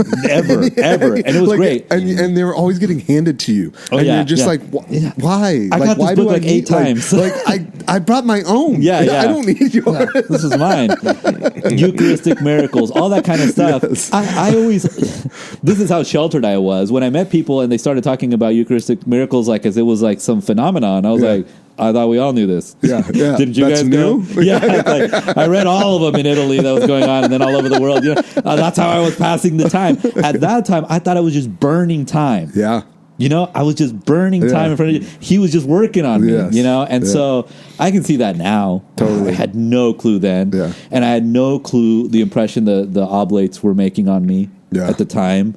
I even took one of their pamphlets with the Litany of St. Joseph and stuff and all that good stuff. But no, I was completely oblivious. Thanks be to God. Yeah. You know, but now I can be grateful for it.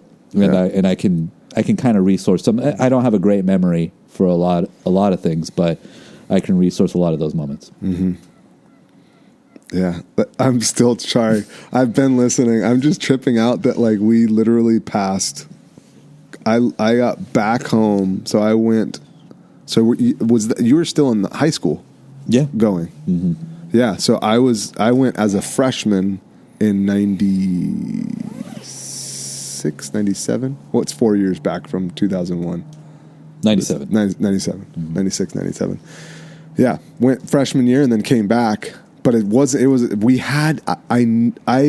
had to have, if you were doing like weekend retreats, the overnight ones where you stayed Friday night and Saturday night. I had to have been there, like when you came on some of those. That's a trip. Possibly. I'm sorry, I don't recognize you. No, I don't think we would have remembered each other anyway. You know, a lot of things like our little discernment group we'd stick as a group. Totally. And you guys would be doing your own thing, and then we'd join up for prayer. Yep. And it's not like social hours, totally. Right? And it was a lot of adoration and a lot of that kind of stuff. Yeah, a lot of great silence. Yeah.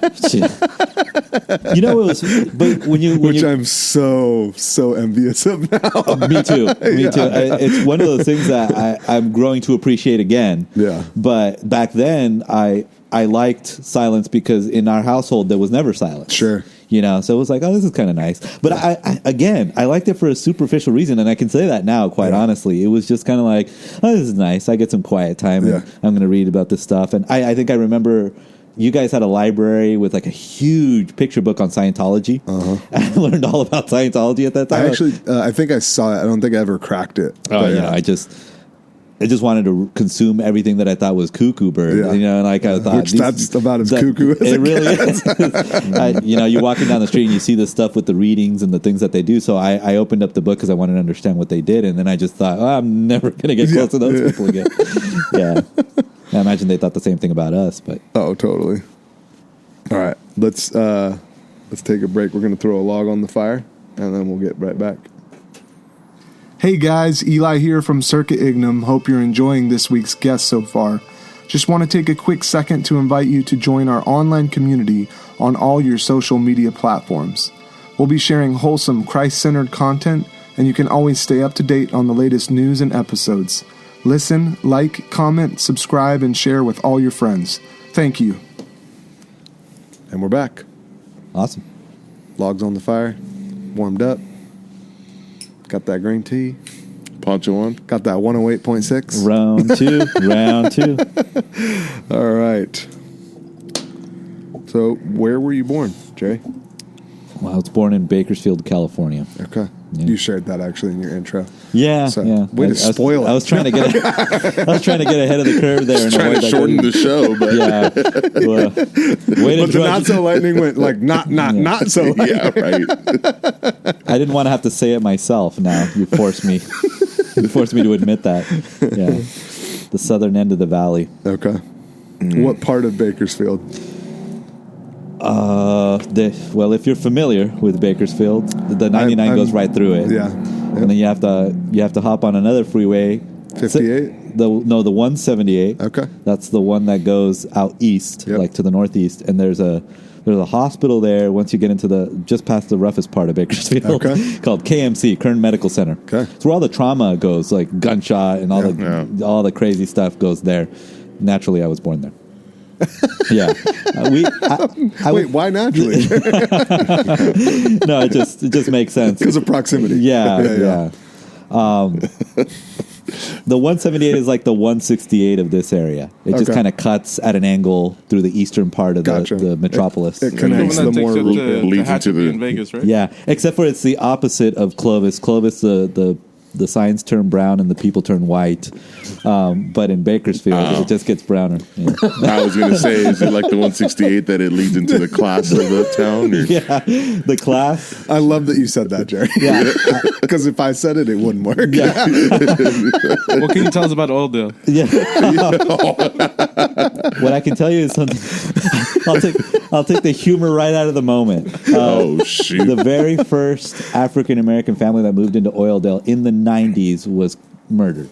No. Oh, That's my the kind of goodness. region that is. Whoa. It's the kind of place where if Rick and I wanted to go to McDonald's, we're not getting McDonald's in Oildale. They won't serve you. Wow. Still?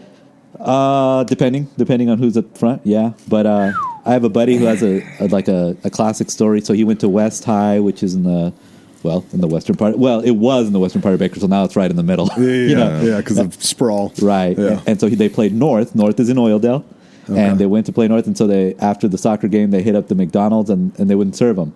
Wow. And they said, "What? Well, why can't I get like some chicken McNuggets or something like that?" And the guy's like, "We're all out." And he's like, "Okay, whatever." So he walks off, and then the next person comes up, white from the area, and suddenly they're in stock again. Yeah. So I didn't grow up seeing any of that because my parents never took me to Oildale, wisely. But you heard and saw and read all kinds of bunch. stuff. Yeah, it's a very tragic region, and not just the racism. It's really bigger than that. It's this amalgam of generations of people that have been plagued with like alcoholism, methamphetamine addictions, and things like that. Super impoverished, and the poorer you are, the deeper the hole gets. Right, like those who have not have less. Right, and so they don't get out. Like their area of like influence is like a mile. So these people don't get to experience anything else. And so as Bakersfield became more Hispanic and we had 10% African American, nobody was going into Oildale. Yeah. Because it was just kind of and it's also geographically, it was like significantly difficult to get there, so to speak, even though we all have cars. But it's naturally far away enough from town that you could just avoid it. Okay. Yeah. And so, would you say it's also, because I don't think I've actually been into Oildale proper. I know I've driven by it, and I think it's because also proximally there aren't like highways. Like 178 doesn't dump off like right into it, right? Nope, it doesn't not even close. Right. So if this is the 99, I guess I'll give you my visual representation. This is the 58, right? Okay. And downtown Bakersfield's right here. Yep. Oildale's like up in this region over here off the 99. Yep. You have to go a ways off of the 99 That's to get what, there. I think that's why. Yeah. And I think it's also because I'm down there pretty much strictly for business. I'd say maybe 2% of my time down there is like for family or other stuff because I have family in Tehachapi, and that's in Tehachapi. That's not in Bakersfield. You'll never see it. Yeah, it's and even work. It's like there's nothing there yet that's been like, oh, I need to go here because of work related stuff. I'm going to go test the waters. You should. No, I'm just kidding.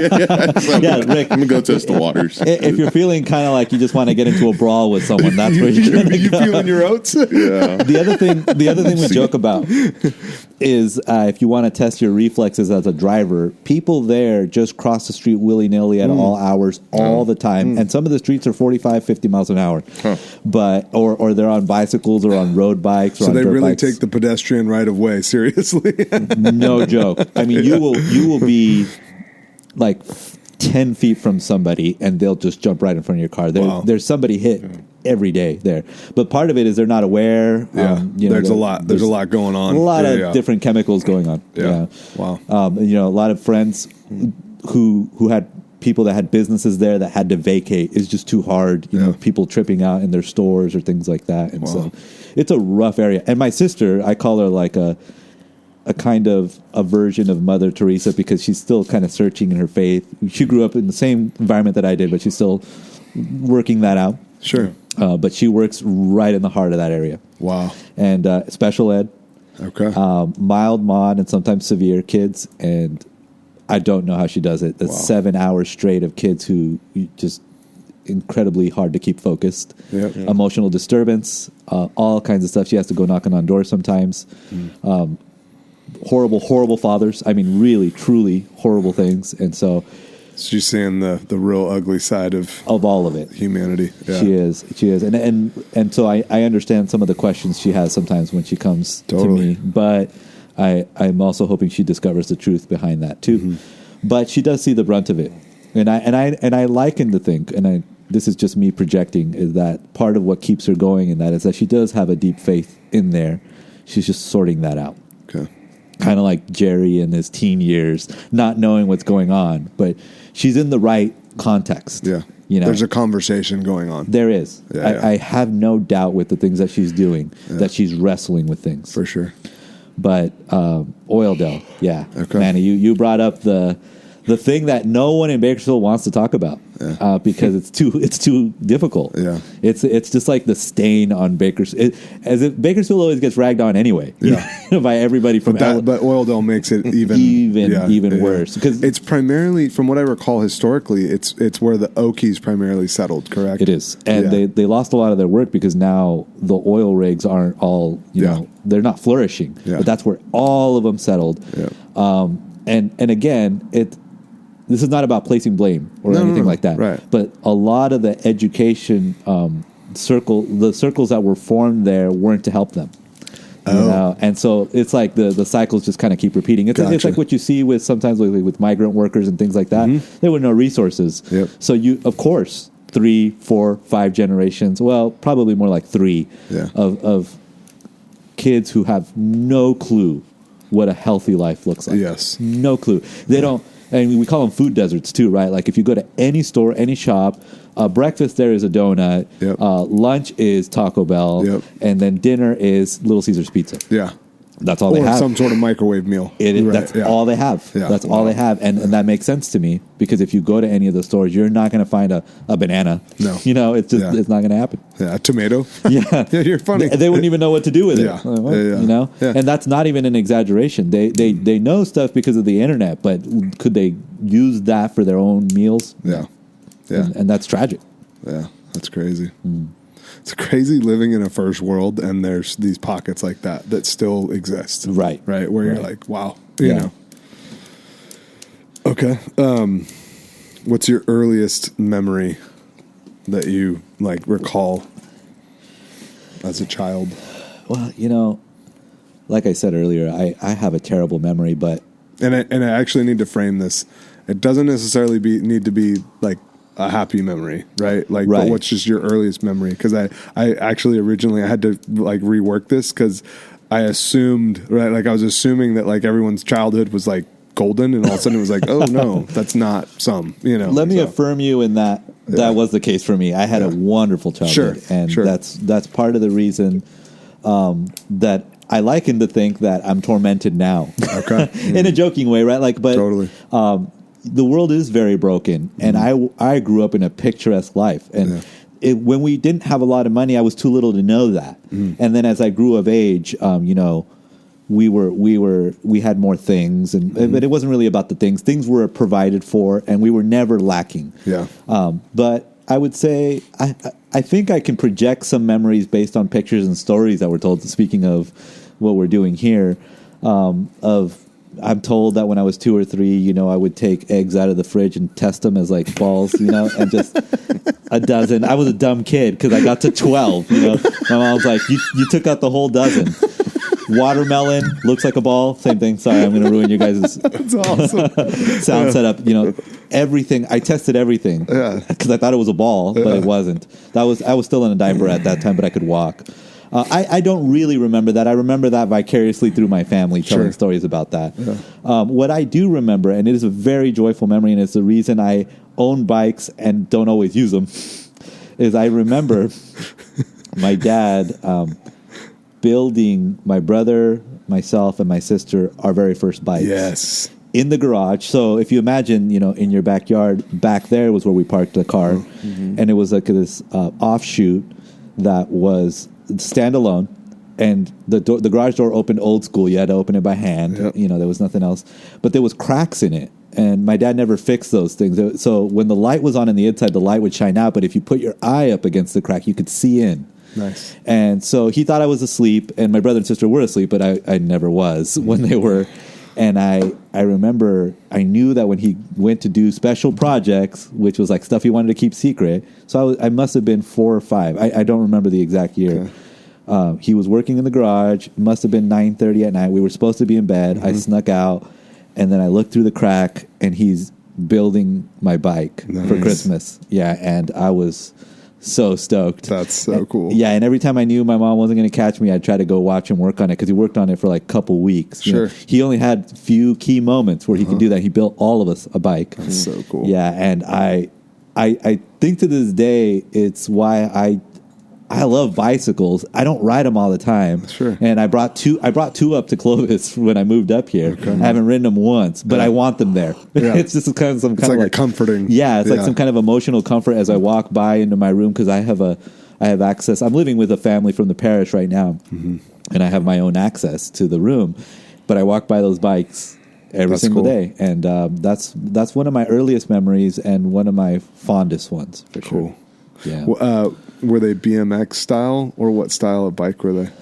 Now you're testing my ability to remember that. I was wondering if you can't recall. That's fine. I would say they were closer to BMX, but they weren't brand name BMX. You know, totally. They were just like.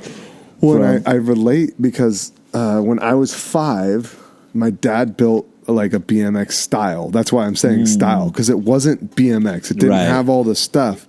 And it's so funny, like even as you're talking, I didn't even recall this until you were sharing that about your dad building it. And he didn't hide it. Like we actually built it together, which was also like this really cool memory of like already kind of being included in, hey, let's create things together, right? Right.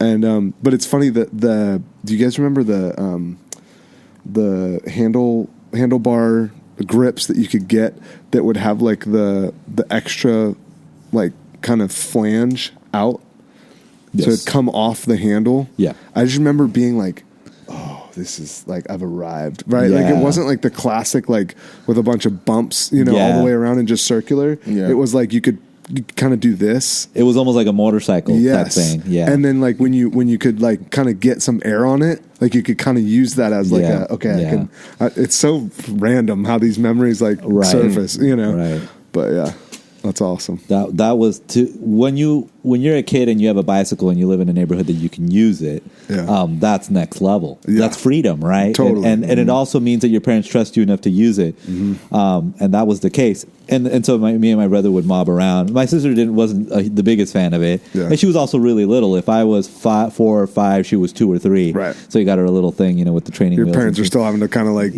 push her from they'd have behind. to be around for her to enjoy it. But for me, my brother and I was like, all right, you know, we're going to get to do some stuff here. That's awesome. Yeah. Yeah, it was really cool. That's great. That's a great memory. Would you classify that as like your favorite memory as well in terms of early childhood? Definitely. Okay. Definitely. That's top 3. Easy. Okay. So you grew up in Bakersfield, I'm assuming? Yeah, we started in East Bakersfield. Okay. So now if you can kind of, I'm sorry for our listeners that don't know the geography of Bakersfield, but the 58 goes out to Tehachapi, and the 178 runs further north, a few miles north. We split the middle. in Okay. East Bakersfield, somewhere around there, just generally. But by the time I was that age, right after I got that bike, maybe 6 months, we moved way up north into the Clovis version of Bakersfield. Okay. And I was, my brother, my sister, and I were the only Hispanics in our school. Okay. So by the time we got there, she was in kindergarten, I was in second grade, he was in fourth grade, and every other kid was white or Asian. Interesting. Yeah, and we went from a school that was 90% Hispanic, and that was by design. My mom was like, "Yeah, we're not doing this," because the teachers and the aides were relating to us in Spanish a lot, and she was like, "You guys need to get with it. I still want you to speak Spanish, but you definitely need to speak English." Yeah. So she was reading the kind of the writing on the wall. No. Yeah. We're not going to keep going down this rabbit She's hole. like, I got Spanish covered. I need you guys to teach them English, Yeah. like right away, and they need to be good and proficient, and they need to sound like they know what they're doing. Yeah. And I was coming home, and I was still relating. I was relating better to her in Spanish, but she didn't like that. In the Interesting. academic sense, she was Sure. like, "Well, what did you pick up in terms of your reading in English and writing in English?" I was And like, you're "I just don't know." like, we didn't really cover that today. yeah. And it was a bilingual class, and I don't know if you know the model in the 90s. It was broken. There was these bilingual classes where they were supposedly trying to use that was No Child Left Behind. all right? of that. And, ESL? NLCB. Yeah. And it was broken. So Yeah. this is where even though my parents didn't have the educational background, they were savvy. Yeah. And they picked up on it, and Yep. they just said, "No, Yeah. we're not doing this. Yeah. You're pitching this as like it's helping them, but really, I can teach him the Spanish end. Yep. I need you to teach him the academic Yeah. English." And so then we moved up into the northeast part of Bakersfield. What would that community be that you guys moved into called? Or did it have a name? It didn't have a name. Okay. Yeah, that was before they were naming neighborhoods Yeah. like that. I mean, it was just called Northeast Bakersfield. Gotcha. And they looked up the schools, and my elementary was right next to my junior high, which was right next to my high school. So from second grade on, I just went from one building to the next Boom. one to the next Boom. one. Yeah. Yeah, and that was rare. In Bakersfield, most of it isn't set up that way. Yeah. Or Start even around here, here. and then you're ending up over here. And Yeah, then yeah. It was just like a loop, but Cool. they were high achieving schools and also had music programs. And Nice. we weren't playing music yet, but that summer before we transferred and before we moved, we had gone to Guadalajara and we had gone to where my mom was from, and my brother had picked up the first violin just like from a trio playing, and he was like, "I want to do this." And she's like, Nice. "Well, then we can't go to the school that you're going to because you got to go to the school where the money's at, essentially." So Dude, that's awesome. Like that your mom was already strategizing. Okay, they're attracted to this. We need to feed Yeah. into this by finding Yeah. where it makes sense. They That's were awesome. they were proactive parents, and they were also sacrificial. You know, Yep. they were everything for the sake of what we needed to do. Yeah. And I use that as a model for myself now with the church. And I got my faith from my parents, but that's one thing they do struggle with, because since they came from poverty, they wish I made more money. That's always a debate. Why can't you make six figures, or you have the potential to make six figures? Yeah. Why aren't you doing that? And I always have to be like, you taught me this, that all Your example. I'm giving this up for the sake of a greater thing, and that thing is intangible here. Yeah. You know, and that doesn't give you any bragging rights with anyone else, and all sorts of things, you know. Yeah. So that's their cross to wrestle with. But I also always point to my brother. Well, I'm and, like, and you're making that choice freely. yes. It's not like someone's telling you have to do At this, all, right? at all. Or the other direction, right? Right. It's like, no, I'm choosing to do this. I can choose to not do it at a Right. later point, but this is fulfilling for me right now. You know, Right. Yeah. And in a deeper sense, it's gonna. And I think I'm just gonna continue to dig deeper into Sure. that. So I'm prepping them for that. But Yeah. I'm also grateful for my brother for all that I've ragged on him, because I always tell him, well, he did all the things that you wanted Yeah. to have happen. Yep. So like in other words, don't think that this is like somehow your fault that your Oh. second son is. They're wearing it as though they missed the mark. Yeah, they're Okay. like, we didn't make you ambitious enough. We didn't Yeah. do this. We didn't push this button enough. Yeah. And I'm like, no, I have that in me. Yeah. There isn't a time that I stand before the Lord and I'm like, I could make triple what I'm making with the church, or I could do this, or, you know, I was telling you earlier that, you know, I could have inherited the business and client list that Yeah. was all laid out for 20 years. Yeah. I'm choosing not to. And that part is even hard for them to accept. Totally. But because they're like, I have something that we want to hand you. Yeah, You know? exactly. Yeah. Yeah. Yeah, and so, but now that I'm here in Clovis, I think they're starting to see the fruit of that, because I'm the one who's most connected to them, even though I'm further away. Well, Interesting. my brother's in San Diego, but I just mean like I've moved away and they've appreciated what I'm trying to do. Gotcha. Both in the ministerial sense and in the relationship to my family. Nice. So in that world, it's the reasoning is coming from the lived out part, not necessarily from Jerry's argument. You know, Right. I think I'm going to win them over with my words, and that's not going to be the Yeah. way. It's more just living. Yeah, just Yeah. live it out. Yeah, Live the it out. example. Okay, how shocking was that for you? Do you remember kind of going from this one, extreme to the other, and were you just slapped with it, or did you just kind of start swimming? I don't think I accepted how shocking it was in Okay. the moment. Again, speaking to how oblivious I was as Sure. a kid. But I can tell you that my attraction to the abstract comes from that. And I said that earlier, with the Interesting. Gospel of John is like, I couldn't make friends very quickly in second grade because I was barely speaking any English and all the kids were fluent. Okay. So it was just like, I was like a big mathematician as a kid. I got a lot of my math done very early and quickly, and then I got sent to private school in the summers because math was easy. It made sense, and it was so logical. Yeah. So I can tell you now, it was super shocking. And as I grew older, I was becoming more aware of that. But in the second grade, you're just kind of like, okay, I can't jump out in front of a lot of kids and say a lot of stuff. I remember that I can tell you the very first time I had to speak in front of the class, and I was horrified. Most people are scared of public speaking for a variety of reasons. For me, it was just like, I just started, and now you're asking I'm me not to, fluent in this. right? Yeah. So it was very scripted for me, and that's Yeah. still the reality for me now. But that's carrying over from that time because I took a long time for me to understand what happened. But I'm grateful for it. Sure. There was a struggle there, but was it a shock? Sure. My brother embraced the shock. He's he's very tenacious, and I'm not. Okay. I'm like the wonder kid, right? Like he just wants to think about it. Yeah. And he's like, no, let me in there. He's like, let's. Yeah. I want conflict. Right. Let's go. And then I want to rise to the top, Yeah. and I want to be better. And he was the one that pushed me to be better at math. He was like, you know what? We're not going to be. This is what you're good at. Right. Yeah. You're not going to be good at English. It's Yeah. not going to work for you early. It'll work out later.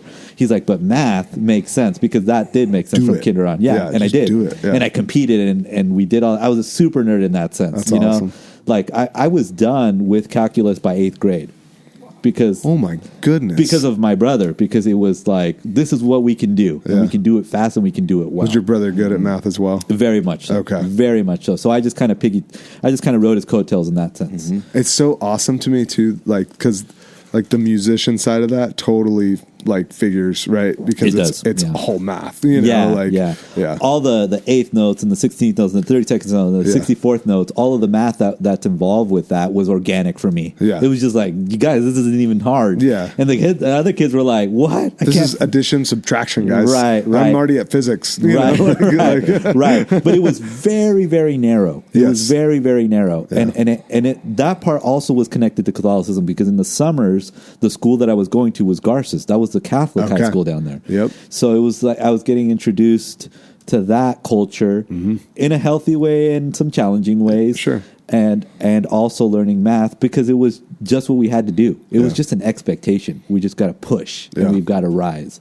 And so I did. And then the rebelling didn't start till after 8th grade. Sure. Then I got really bored. Yeah. I got to 9th grade and you're supposed to be in what's essentially the equivalent of pre-algebra. And I was already done with all that stuff. You're- So, and then the school wouldn't let me test out of it. So I just sat through class. You're looking at all the teachers let's go. Yeah, Do you want yeah. to have a conversation about this? What- My level is higher than yours. One teacher even took a Polaroid of me sleeping in class to show to my mom, this kid just doesn't ever pay attention. And my retort was, "What's my grade? How do I do on the test?" She's like, "Well, yeah, 100%, but you're a bad example to the other kids." Yeah. But that's irrelevant. Yeah. It was and it did create a bad work ethic for me. Sure. Totally. That was the other side of that. Yeah. And an arrogance. That's the part that my parents were trying to beat out of me. And Yeah. and that, by the way, that informs the go see Jesus at 2 a.m. Yep. was you don't have everything figured out. Sure. later on, my dad ended up driving me through South Central LA and on Martin Luther King Boulevard to show me, by the way, stick with that attitude. This is where you're going to end up. Yeah.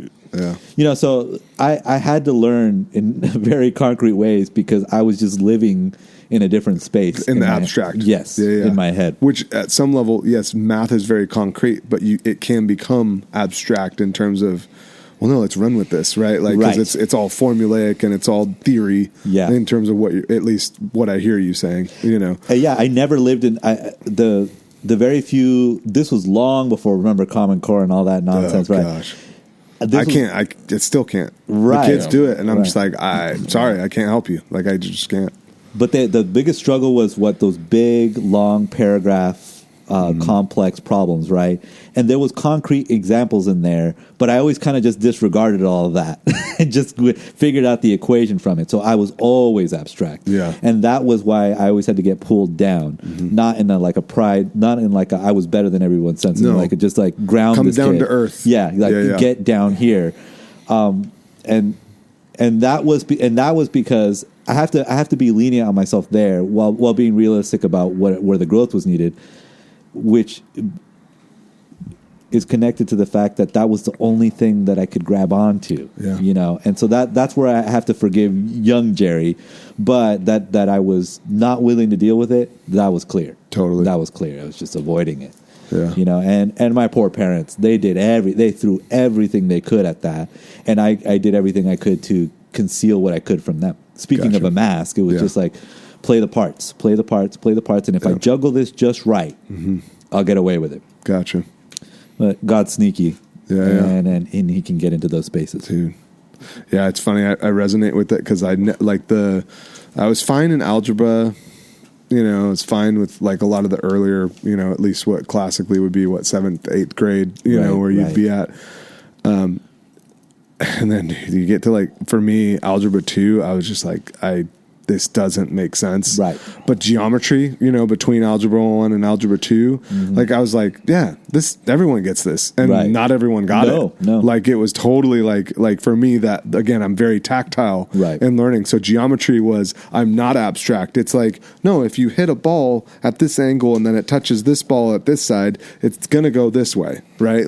These to me, it was very clear, yes, that again, I can put that together, concrete on the ground, but you're talking about something that, no, I don't get the theory behind this, why this formula matters. And the big thing for me, the rebelliousness in me was, this needs to apply in real life.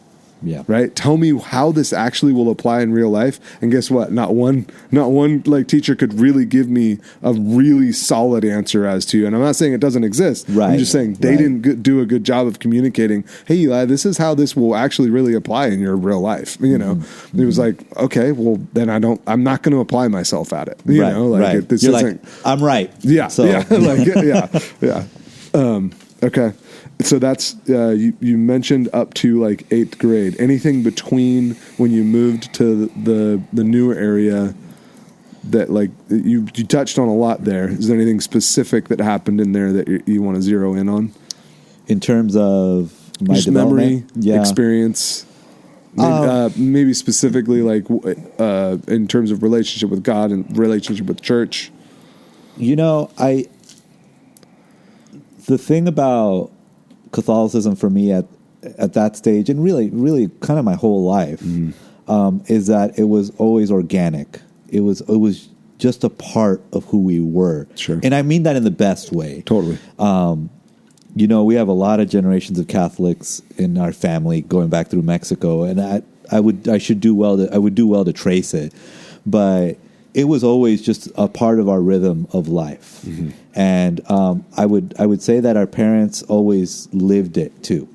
So I was a pretty innocent child. Cool. Aside from the pride, of course, is the way the devil got to me. But I would say that the rest of it, I wasn't really seeking too many other things that kids were seeking in a bad way, especially once you get into junior high. And I was in public school. Everything was going on. Yep. Yeah. People were already hitting puberty and experimenting with all kinds of things, and that was happening on campus in all sorts of ways, and horrifying ways too. students having relationships with teachers and things like that. Yeah. I didn't see any of that. Maybe I didn't have the capacity to see it, but also Or you had a certain level of innocence and Yeah. insulation from it. and you know? and I was just always like, and I always really just kind of saw the best in everything, Mm-hmm. and I went through. That's how I went through all the way till high school, Yeah. and then high school. You can't avoid certain realities. Totally. And my escape then was music. Okay. So, yeah, but in terms of faith, I would say it was just the standard, organic, healthy relationship with the Lord, encountering Him in the sanctuary, encountering Him as an altar server. That for whatever flaws any priest that I came across with had, one thing that they all did a great job was of reminding me of the amount of reverence required, the proximity to the Lord. And so that was never missing for me. It was never just nonchalance, Yes. like up on the altar. It was like, no, Jerry, this is the most important thing you can be doing, and you need to carry yourself that way. Yeah. And even if the humanity of the priest came out in other ways, it didn't come out there. No. Yeah, and that was great. I can Yeah. tell you that parochial vicar after parochial, because the pastor stayed the same for most of my childhood. Okay. But we say PV, right? PV after PV, it was just like, no, and this something about this sacrament is so special. So long before the church was really hitting the source and summit language, right? Yeah. The source and summit of our faith, that was already coming through for me. Right. It was just a Or, matter to your of point, organically. It wasn't Organically. necessarily being said. Yeah. Like in the language, it was Right. how it was being conveyed and communicated. all the time. Yeah, All yeah. the time. Our posture, Yep. the way we carried ourselves, the stillness, the sacredness, Yeah.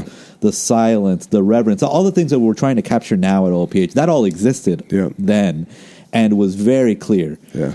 And so that part, now the part that I struggle with and that my parents couldn't necessarily help with because maybe they weren't taught themselves was how do you translate that into the public school setting? They didn't have that. Yep. So they didn't know how to teach us that. They were just kind of like trusting that we would figure it out. Yeah. And that's where the grace of having siblings above you and below you. My sister was just kind of holy by way of the fact that she was just such a good person Yeah. holistically all the time. And so whenever I was kind of try to be up to no good, she was always the marker of the morality. Like, Yeah.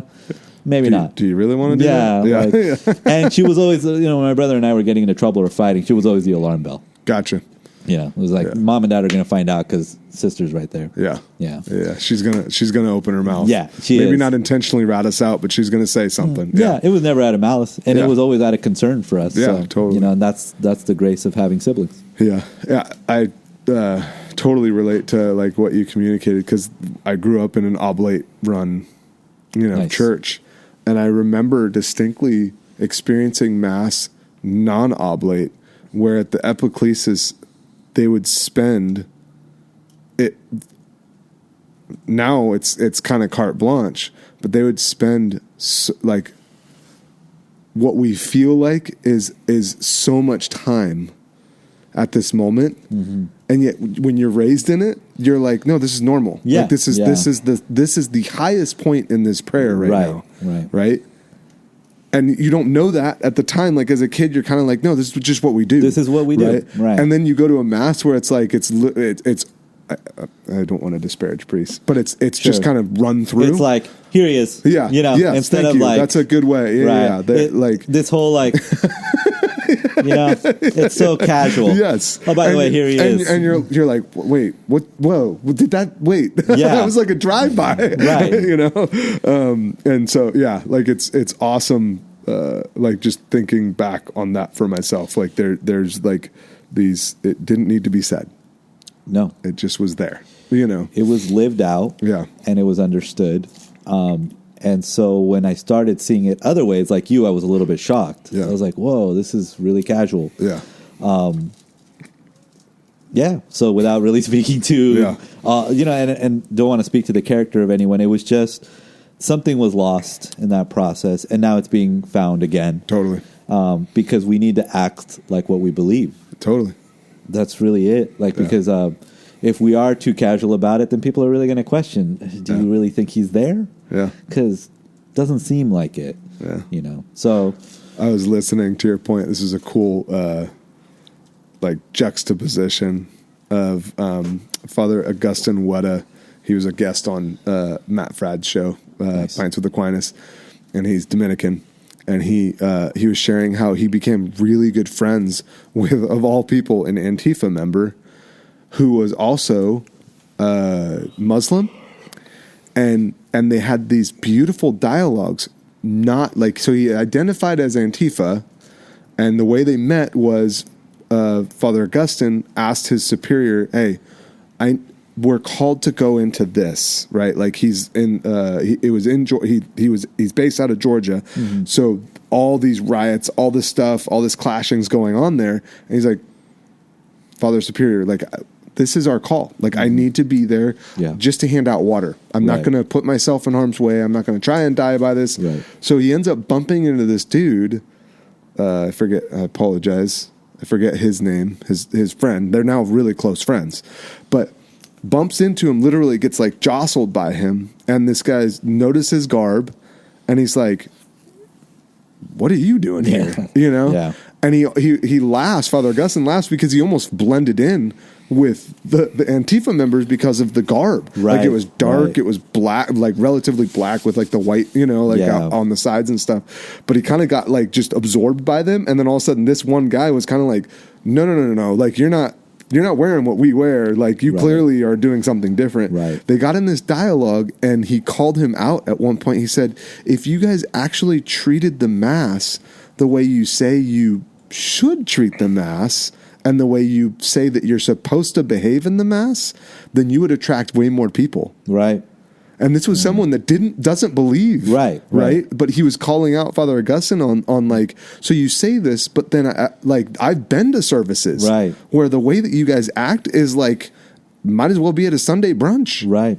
Where it's, I'm going to show up in shorts and, flip flops and, Jesus is going to carry me, it's like, what, And that comes full circle to where my greatest concern about being Catholic is what we're portraying in what we're doing. Yeah. Praxis matters for Catholics. Yeah. It's a huge deal. How you carry yourself and the things you do and the way you do it. Yep. The intentionality matters. Everything matters for us in all directions, internally and externally. And so that is the biggest challenge. Yeah. And I think people are looking at us and saying, well, doesn't seem like it. You don't seem different. Yeah. And it has to be. Yeah. It has to be. And so that's on us. Yeah. That's on us to live that out. Yeah. I love, I train Brazilian Jiu-Jitsu at least 3 times a week. And it's really actually so relatable to Catholicism. Like it's so much Catholicism in a lot of ways, because when you train, like we call ourselves practitioners. Yeah. And like, I've totally taken that concept and been like, I need to apply this to my Catholicism. Yeah. Yeah. If I'm a practitioner, then there's discipline. Mm-hmm. There's focus on detail. How do I carry myself? Am I training those behind me? Am I training those around me? Yeah. Am I challenging those around me to be better?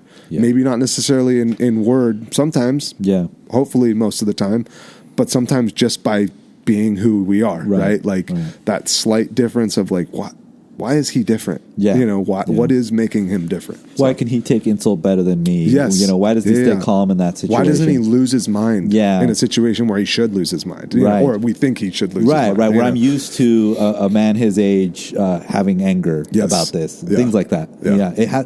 It should be tangibly different. Yes. And if it isn't, then, and we all have things to work on, then that's the thing you hone in on. Yep. That's the place that the Lord needs to work on more. And we just practition. Exactly. Right? Like it's this ever evolving, right? Because it's not, we haven't arrived. We won't ever arrive. Right. Until we've actually arrived. Yeah, and in the spiritual life, just like going to the gym or doing what you're doing with jiu-jitsu, it's really easy to focus on the things you're already good at. Yes. And so it's like... Totally. No. I'm just going to stay here. Yeah. I'm comfortable here. So good in this space. So I'm just going to keep doing this. Yeah. But, that's where we're grateful that the Lord can... He can push us. Yep. Without, I'm not saying he goes, he breaks our free will, but so much so that he can really show us, this is a space that you're not really focusing on. Here, let me just kind of peel this back a little bit. Exactly. I want you to see this a little bit. Cool. We got the light on there. Mm-hmm. Yeah. I love you. Yeah. Exactly. I'm not going to let that just sit there. Yeah. Okay. So high school. Anything high school wise that like you want to zero in on? Yeah, I would think in that, general. Yeah. I would think that that's where we talk about how complicated it is to be human. That's where there was so much richness in my life and what my parents were dragging me towards. Like, I think they were like dragging me closer to the Lord. But inside, I was really struggling with meritocracy. And that's the culture I grew up in. Again, the pride. Yeah, it was like, Yeah. I'm only as good as the thing I can do. Yep. And so then, you know, I play violin with you guys now, but the instrument I was really good at was trumpet. And trumpets are known for having huge egos. Trumpet players are known for having huge egos. I didn't know this. Yeah, that's that's funny. a thing. It's a thing Okay. in the wind ensemble culture type world. Yeah. And you Why know, is that? Can you explain like what the? well, I mean, the instrument is loud, so it's kind of look at me, Yeah. you know, kind of Yeah, thing. yeah. I mean, it was developed that way. Yeah. It's announcing the arrival of the king. Now that we don't have kings and things like that, well, at least in the West, Yeah. Person who plays trumpet wants attention. Yeah.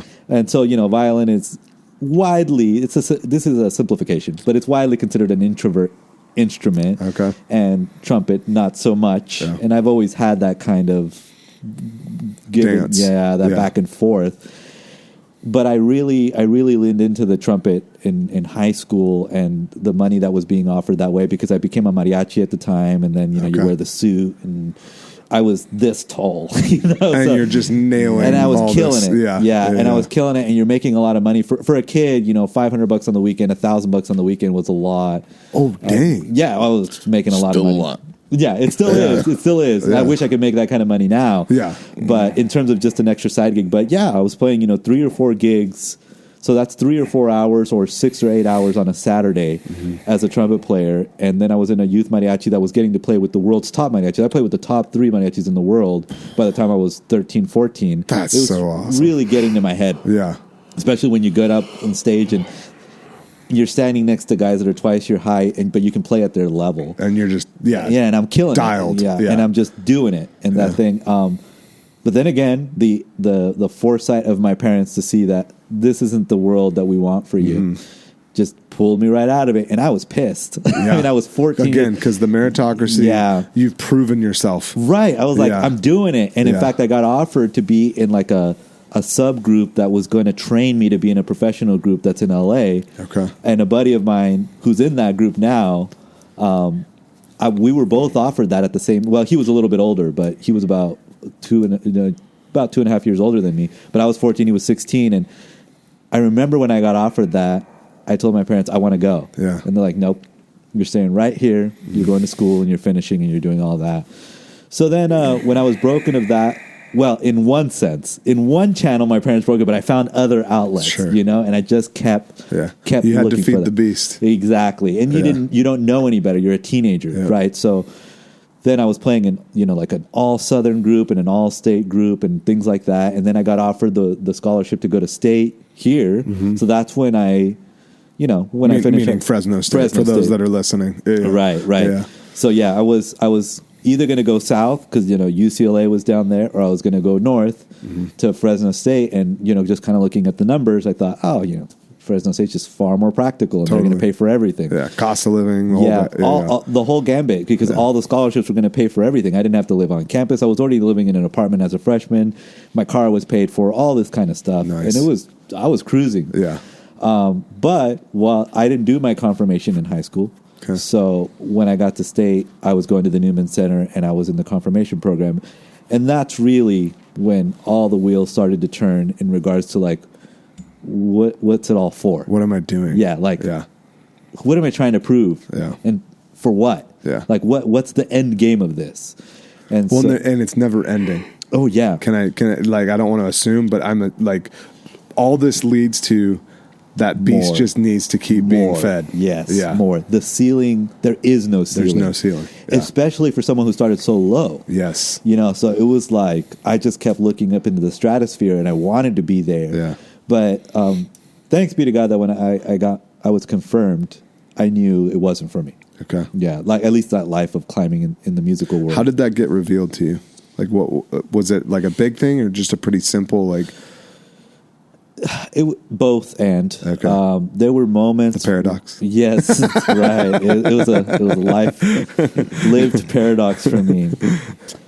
I would say it was coming out of, I was in the upper echelon of things happening at Fresno State, and I was unfulfilled. Okay. And so then I was like, okay, so I did it. I wasn't complete, but I was like, I've done the things that I thought I had arrived. Like, I thought I did the thing that everybody told you were supposed to do. You're supposed to get into college, and you're supposed to be in this top tier of everything. And this isn't it. Yeah. This isn't it. And I was going to mass of my own volition now at this point on Sundays. The only time, the longest stretch I ever went without mass was about 2 weeks in my life, and I felt it. Mm-hmm. I felt it. I felt the what was missing. Yeah. And it happened in that stretch right around when I was a freshman. So I was in the confirmation prep program as an adult, but for college students. And they had you read Aquinas, and they had you read the Catechism, and I was like, this is all very real. That's legit. Yeah. And who was leading that? I don't remember. Yeah, I don't. That remember. is unheard of. I don't remember the characters, but I can tell you who the pastor was. It was Monsignor Perry Kavukian, who's now church plant in Bakersfield. Yeah. And I remember all of his homilies speaking so much to me, and I thought, I want to do that. Yeah. That's really the thought I had. I was like, I got to do that. That's the thing I got to be doing. And so then, what a shift. Right. Yeah. Right. Like just going from like pretty much your whole life, music, right, to then all of a sudden just like, that, Yeah. And I would say that there was like how I told you my brother felt like he had a call at a younger age. So there was always kind of there, but nobody was pushing me in that direction. Sure. No one expected Jerry to do that. And all of my focus was on the music. So God just kind of made that happen in the context of that world. Yeah. And also because it was very unfulfilling. Playing music is great, but it's an idol. Mm-hmm. It was an idol for me, I should say. And if it wasn't to glorify Him, and if it wasn't a reflection of Him, I was just doing it for my own glory. Yep. And I can speak to that at every stage of my life. Mm-hmm. And that it's still a temptation even now, because people will praise you and will say, "Oh, it's you." Isn't it amazing how much the devil just preys on these chinks in the armor? Oh, he knows. It's been there from the beginning for me. Just like, I'm gonna ease in here, and be real sneaky about it. Yeah. But it really did come out of nowhere, because I jumped into the vocation discernment group with the diocese at the pastoral center while I was still in preparation for my confirmation. Okay. And they allowed me to do that because they were like, all right, dude, sure. Like, maybe something will come of this. Yeah. And at the time, the vocation director was Monsignor Ginelli. And I just sat in there. And I remember being so lost in those meetings. Like, these guys were talking on a whole nother level. Totally. About the faith. But I was like, all right, but I still think I should be here. Yeah. And I just kept going. And then I was a trumpet player. right. I deserve to be here. I could be loud. I could They're fake, loud. Yeah. I could fake it. Sorry, Jerry. That was too easy. It was easy. You know what's funny? I was the violinist in that room. I never said a word. Okay. I never said a word in the vocation discernment meetings. Interesting. And I'm one to. I'll speak anytime. And were they saying anything to you, like trying to draw out anything from you, or they just let it be, just trusting that you're soaking in the? I think they knew that I was kind of just searching and I was listening. I wasn't unattentive. Sure, I was very diligent and I would ask questions. Okay, but I didn't contribute in the conversation in regards to how I felt called. Mm-hmm. I just thought I'm gonna be here. Yeah, and then I was confirmed, and a month later, I told my parents, I think I want to go to the seminary. And they're like, what? And I was like a negative what? Like, where is this coming from? Why didn't you prep us for it? Yeah. They certainly understand the concept, and we've had I have uncles that are priests. Gotcha. Through extended family and stuff. And so I think more so they were like, you were so gung-ho about this music thing. Yeah. Like, where is this coming from? Yeah. And I just told them, I just got to go see. That's what I told them, that's what they say in the meetings. Like, you just got to go see, right? Yeah. Like, you just got to go try it. So I'm going to go try it. Yeah. And I was like, I can always come back and I could still do this other thing. But my parents were shocked, but then they were like, all right, if you're going to do it, then do it. Yeah. Write the letter, talk to the people you need to, do what you got to do. Yeah. Go full board. Yeah. Like, you can't just be. Can't dilly-dally in this. Yeah. Don't sit on it. Work it out right now. Yeah. That's them. They're pragmatic about it. But then I was still not done with school because I was confirmed pretty early. Everyone in this region gets confirmed earlier. Yep. That's just kind of been a diocesan thing. Yeah. Like, OPH has their confirmations in March. And so I go back and I'm starting to tell professors this because I'm getting money from the music program. So that I'm vacating all that. I'm abdicating all that. Gotcha. Saying, hey, by the way, because you're no longer. I'm not going to move into. I'm not going to move into this. So I was like, oh, you can give that to someone else. And I was getting a scholarship for violin at that point, and then for trumpet, and then other things. And I was playing in all these. I was playing in a jazz trio. I was playing in a jazz ensemble. I was playing in 12 ensembles at one point.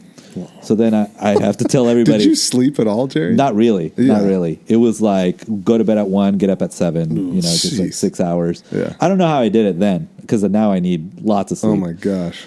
But I was telling all these people I'm not coming back because you have to let them know your intentions. Yeah. And I remember. I'm not going to name names because they're still there at that school. But they were like, "You're throwing away your life. Wow, that's a joke. Like how could you do that? Like you have a shot here to do something special, and now you're going to go do this God thing." And that's like what they said exactly, verbatim, wow. because this particular person didn't believe in God. Sure, like you're going to pull me aside in the hallway and was like, "Don't do this. This is a huge mistake. Yeah, it's a farce." Yeah, and wow, yeah, it's a farce. Yeah, and I remember again. I know can see their face, and I remember exactly who it is, and they're still there. And I said, "I don't think so." Yeah, I just said, I don't think it's a farce, and I got to go see. Yeah. So I did. Good. And good on you. Yeah, well, it wasn't easy. I was terrified. No, for sure. But especially because this individual you probably also looked up to.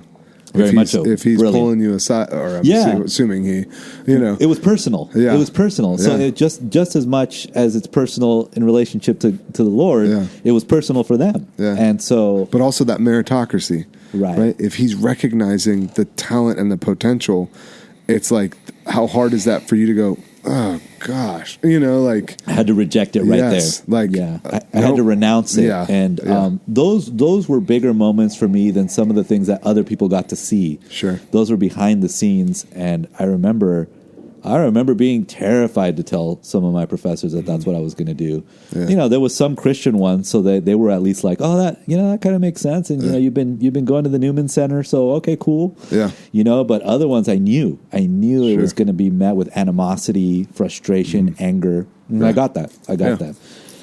Which doesn't shock me in that field. Right. That tends to run. It does. Does. Tends to. I don't want to say everyone. To your point, there were, I'm sure, great Christian, professors, but by and large, there were few and far between. Yeah. And you don't. That's not something you openly talk about, especially at a public school like that, at a state school. So when I was making those announcements, or some of them found out through the rumor mill, then it really came out. Yeah. It kind of reared its ugly head, and I was rumbling really came out. Yeah, it did. It did. So that was a strong challenge for me, but you move through that, and it is what I felt called to do. It is also what I personally wanted to do. So, I rolled with the punches there. Cool.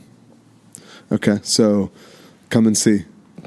Right. What was that? Yeah. So how far from like when you're having these conversations to like your first kind of come and see, or maybe not first, but like once you've kind of really established, okay, I'm renouncing this and I'm moving this direction, what was next?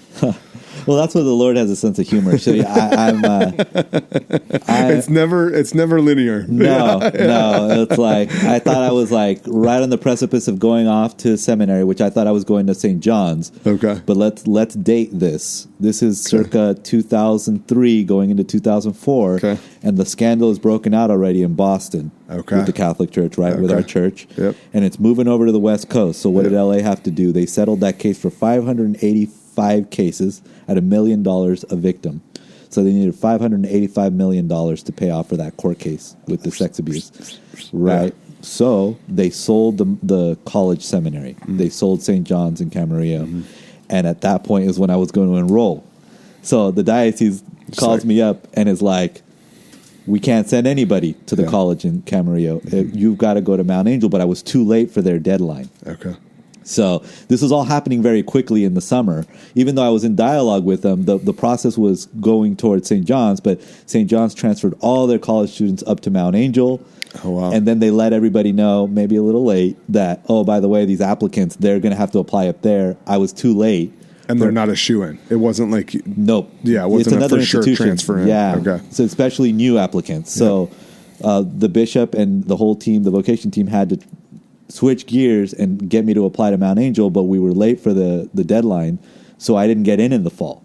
Okay. So I renounced all this stuff at Fresno State. I shut it all down. I was like, I'm going to St. John's Camarillo. They closed the school, and then I'm stuck in the middle of nowhere. You're doing this. Yeah. For that semester?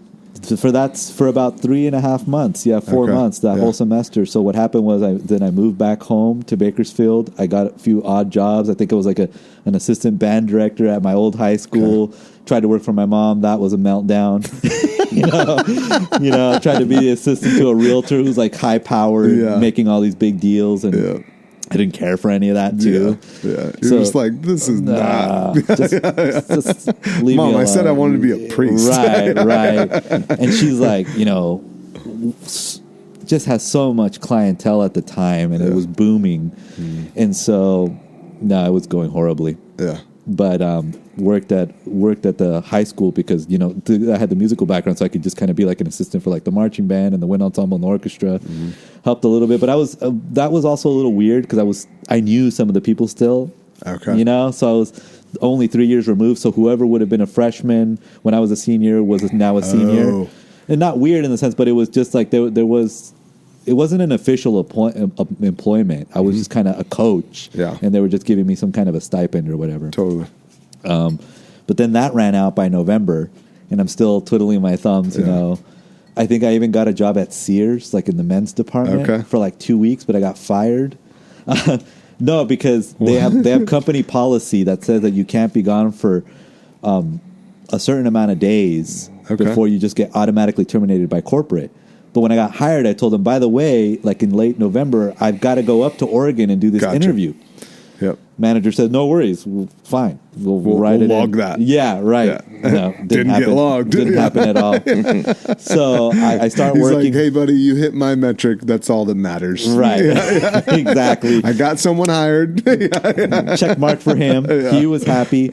I worked in like the tool department. That was back when you could return any tool just to exchange it. Craftsman, I think. Totally. Yeah. People brought in these old raggedy tools and then we just give them new ones. And then worked in the men's department. I literally did 10 days there before I had to get on a plane, go do my interview at Mount Angel, and stayed a couple days because I wanted to do a tour of the school, and I had to do multiple panels, not just the main interview, but I did a few other things.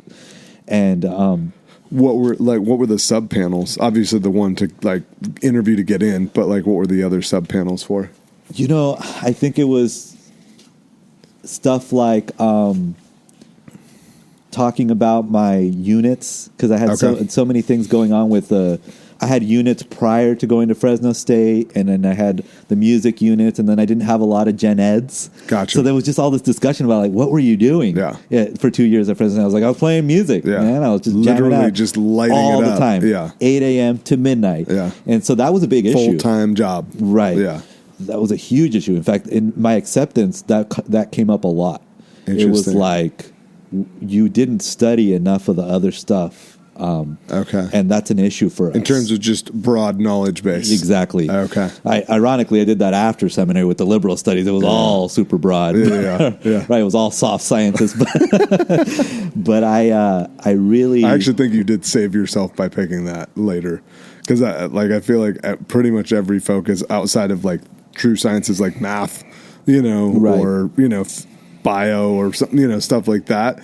It just gets so freaking hairy. But anyways, It's actually part of the reason I did, because I wanted to finish the philosophy, but it was way. That's also. It was all just not coherent with what I was doing. We're going to talk about deconstructionalism, right? And why it's the cool thing now. What you know? Right. It was postmodern nonsense, and after you had all this classical training in the seminary, then it didn't resonate. So I did liberal arts, but then I ended up running into like some bioethical professors who brought in the philosophy that I was more accustomed to, but they were coming from the better part of LMU. LMU is kind of interesting, but they have some really great professors. Christopher Kazor, who does stuff for Going Back to Word on Fire, a big plug for them. Yeah. But we are not supported by them. Really trying if to you want to support us, we'd love the support. We really would. Throw some of the money at us. So I had to work all that stuff out. So the big meeting was with like the big wigs figuring out they ask you the big questions about your call and your vocation and where you're at in life. But then it was like other meetings with like the registrar and like, what is it going to look like when you come here? And it was, for me, it was always a mess. Yeah. Like sometimes this class counted for this. And then like a couple semesters later, I found out it didn't. And each college, the sad thing, each college has their own way that they're evaluating this. There isn't just this standardized like, this Music 101A counts for this crossover, right? Like they're all doing their own evaluation on, you know, and so that's not fun. The joke that my buddies all had while I was in the seminary was that I was perennially like a junior in college for like 3 years because every time we reevaluated my units, they were like, "Oh, you're still a junior." Yeah. And I'm like, how is this possible? Yeah. But I mean, in retrospect, I was still getting the education. I was still getting the formation. That was just a title. Yep. I would have graduated if I had stayed another semester the year that I left, but I already knew, that it was time to start working in another direction. And so, but those were the great years in terms of understanding what really mattered. Okay. All the conversations circled around. So the spiritual formation was really in high gear. Okay. Yeah, you have all these there in the seminary. They call them pillars of formation: human formation, spiritual formation. I don't remember the other ones, but there were these main pillars, and they were addressing a lot of things that I didn't know how to address before, and so that was why God put me there. Also, the friendships. You have to write this big biography when you go into the seminary about yourself. Okay. And one of the very astute people on the panel that interviewed me said that I didn't bring up, kind of like what you do in these interviews, stories about my friendships growing up. Not enough. I had them, but I didn't think they were important enough to put in my bio. Yeah. What was I putting? The meritocracy stuff. And I was just listing what I did. Look what I accomplishment, and achievement, and recognition, and awards. Yeah. And the president of the school, good friend. Well, I don't talk to him, but it was a good friend. Once I left, was Father Paparini. Said, "You didn't talk about any of your friendships. Interesting. Enough." Yeah. And I remember, and the question then becomes, do you have any friendships? Right. Yeah. He followed it up with that. Yeah. He's like, who are your friends? Yeah.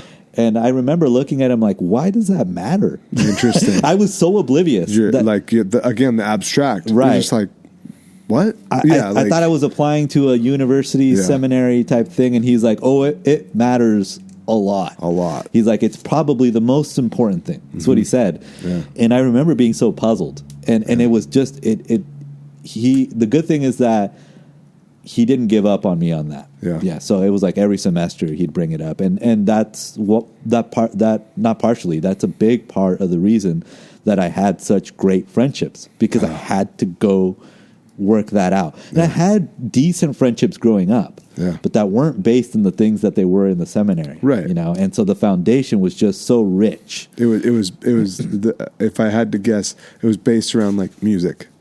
Yeah. Right. Like you and these other individuals enjoyed music so much that you had this life around it, but it wasn't actually enriching to each other. No. Right. No. Like there wasn't a depth to your relationship with each other, And we certainly weren't talking about our faith, and we weren't talking about our own kind of hurt Interior or pain. self. Yeah, there Yeah. was no talk about the interior reality, Yeah. unless it was to talk about how it was going to inform playing a piece. Totally. And so that it was just superficial in that sense. Yeah.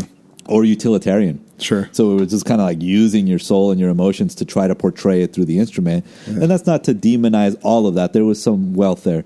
But no, it wasn't really till I got really plugged into the seminary that changed for me. It's amazing. It's awesome that what's his name again? Father Paparini. Paparini. I think he's retired in Arizona. Okay. Good for him. No, kidding. That concept, this actually happened to me today in terms of like these anchor calls with Exodus 90 and conversations 3 weeks ago with Riley, who's my, like brother in this. And he asked this super simple question. He's like, "Hey, how you doing with this?" Yeah. Yeah. And dude, all of a sudden it was like, "Oh, I haven't thought about that." Amazing how And then it just like it just started coming out, right? Like, Right. But it took him being vulnerable enough to go, "Hey, I care. I'm not just this Right. utilitarian. I need something from you. You need something Right. from me. It's you. We've been praying for each other in this.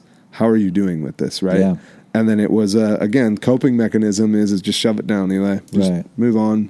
Just bear through it. Be a man. Yeah. And then it was like him asking, and all of a sudden it was like, oh, I'm reverting back to like these old ways of managing things, which isn't managing anything. Right. Right. It's just, at all. like, yeah, to what you've already mentioned. And it was cool because it really created this dialogue of, oh, yes, thank you. This is what I've been wrestling with. I didn't know it until you asked the question, and now that I can actually verbalize it from here and here out. Right. Now it's helping, right? So, Yeah, now we've put some light on it, Yes. and now we can work on it. Yeah. And to be clear, like I would keep sliding back a little Yeah. bit, and he'd have to keep asking. I mean, Yeah. there were times when I would revert to my old ways, and I'd want to practice my violin at 1 a.m. or something like that. And he was an insomniac. So he would be walking around the campus. So if anyone was up to anything nefarious or anything like that, he would know. He's like the watchdog. Yeah. And then you're the guy that's like in the tower going, Playing my horn, playing my violin, and I was way away from campus, like from the Okay. dorms. So there was one building; it was called Anselm, and the college students lived there. And then down the path, it was Saint Thomas Aquinas. That's where the theologians lived. Okay. But then the gym was further down. So that one building here, one here, and then down was the gym. And I went into a room in an upper room of that building. Cool. On the other end, so that if I practiced, nobody could really hear me. yeah, you're way away from where I was sleeping. Yeah. And it was somewhat soundproof, but yeah, it was middle of the night, 1 a.m, and that was just who I was. And he would be doing a lap, and he could hear something or see a cool. light on because Yeah. all of them had windows. And I got in trouble all the time. That's Because he was funny. like, "You're going back to your old ways, man." He's like, "I'm not saying you can't practice, but your priority has to be alert at morning prayer, for example, not like a zombie because I've only slept 3 or 4 hours because Yeah. I wanted to practice, Yeah. or because I had the itch to go play and do something like that." How beautiful is that? That he's not, and I'm just hearing how you're saying it. It wasn't like he was trying to be a jerk about No, it, he wasn't. Yeah. but he's just going, orient yourself. Yeah. Like you've come to the here because you feel called to be a priest, and you've got to shed that, right? Yeah. Like at some level, God still wants that to be oriented towards Him, but it's not. Like you're doing this, resorting back to old habits, right? Thinking that, oh, I'm here, I'm doing what you want, God, Right. But I'm really, still- I'm going to do what I do. You know? yeah. As soon as everybody's asleep, I'm going back to this thing. And bless him for having a great team too. There was it was a coordinated effort too. And Nice. I wasn't like I had an axe to grind with the president rector. That was him. Okay. But I was close to the vice rector. Okay. So it was like he, you catch more bees with honey. I was close with him, but he also advocated on his behalf. He was like, he's telling me that you're practicing and what's going on there, and then I would go through the verbal process. So I'd get sanctioned from on top, but then there were people there. You could feel that you were being loved, and that was clear. Yeah. So that part, I will be eternally grateful for. Yeah. And that monk has since passed away, but it was difficult. Sure. You just don't. conversion is not instant. No. And even though I had, I did all these things where I thought I was being brave, standing up to professors and renouncing this and giving this up and giving that up. And then, even within the process, even though I was never ultimately going to be a priest in that period of my life, it was necessary for me to go through that. Yeah. One, the hooks, to your point, all these hooks from the meritocracy, the music, the idolization of that, they're still there. Yeah. Even though like you vocalize this renouncing, the hooks are still there in terms of, yes, there's some conversion, but there's still the process of still being converted of like, okay, Lord, I'll let you have this hook. Right. Right. Okay, Lord, okay. Like, and that was a daily but thing. I really don't want to, Right. It's just like, very shakily giving it over to him. Let me shake it so it's hard for you to grab it. Right. No, and I would say in different ways, that's still very real today. Sure. And it manifests in different ways and it rears its ugly head, but I'm aware of it now. Yeah. So now, to your note about being a practitioner, it's got to live it now. Yeah. Just got to live it. Yeah. And so you have to have accountability. You have to have people that you can share that with. And then you have to be willing to face that in the sacred space that you have with the Lord, whether that's in the morning or at night in front of the Blessed Sacrament, in the examen, wherever it is, it has to be dealt with. Yeah. And that's been the journey. Awesome. Let's throw a log on the fire, take a break, and then we'll come back and close out. Hello, friends. I want to tell you a little bit about our First Fruits movement. What we do first in everything matters. It sets the trajectory of whatever action we take. In Leviticus, God tells Moses to share with the Israelites that they must bring forth the first fruits of their livestock, of their produce, and of their drink. The fulfillment of this is found in Jesus himself. He is the firstborn of the Father. He is the first man to conquer death. He is the first to ascend into heaven. Before Jesus' ministry, he would run to Mary for guidance and counsel. So why would I not do the same? What can you do to participate? Commit to praying the rosary daily, invite other men and women to join you, and share the movement with your friends on social media and other communication platforms. What can you do to support us here at Circa Ignem and First Fruits? First, pray for us and our mission daily, and second, buy our hats and future merch at circaignem.com. That's CIRCAIGNEM.com. Thank you. All right, and we're back.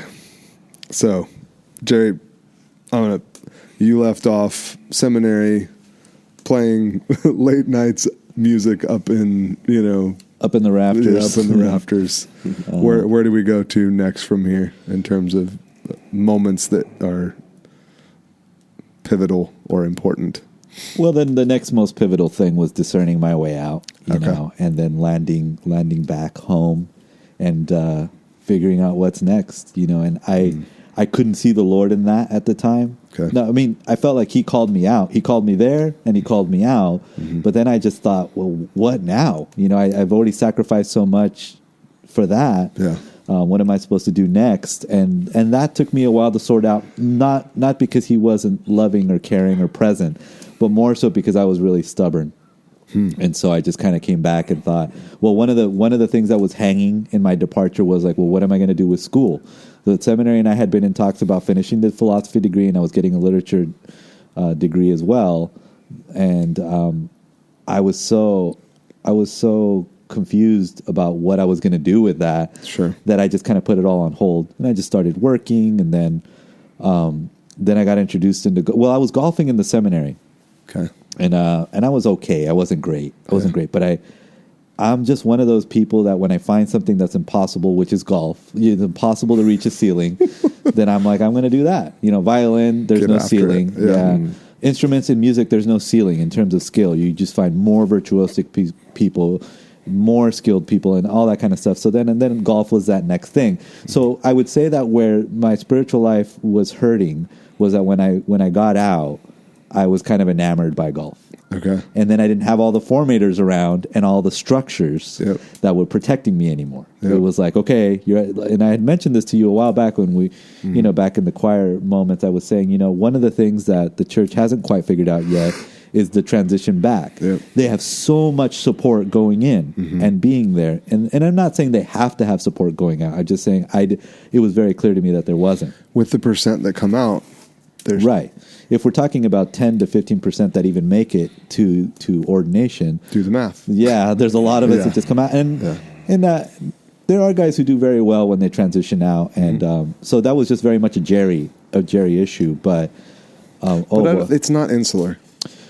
yeah, no, I Yeah. have no real judgments about what that meant holistically, because I can't look at it from a bird's eye view, and I don't have access to that kind of information. Sure.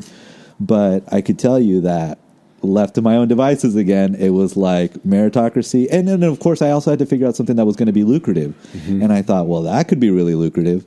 And I can open up channels for that. And it also gave me something really to do a lot of the time. Golf fills in a lot of time. And that's actually the reason that people hate it so much. Yeah.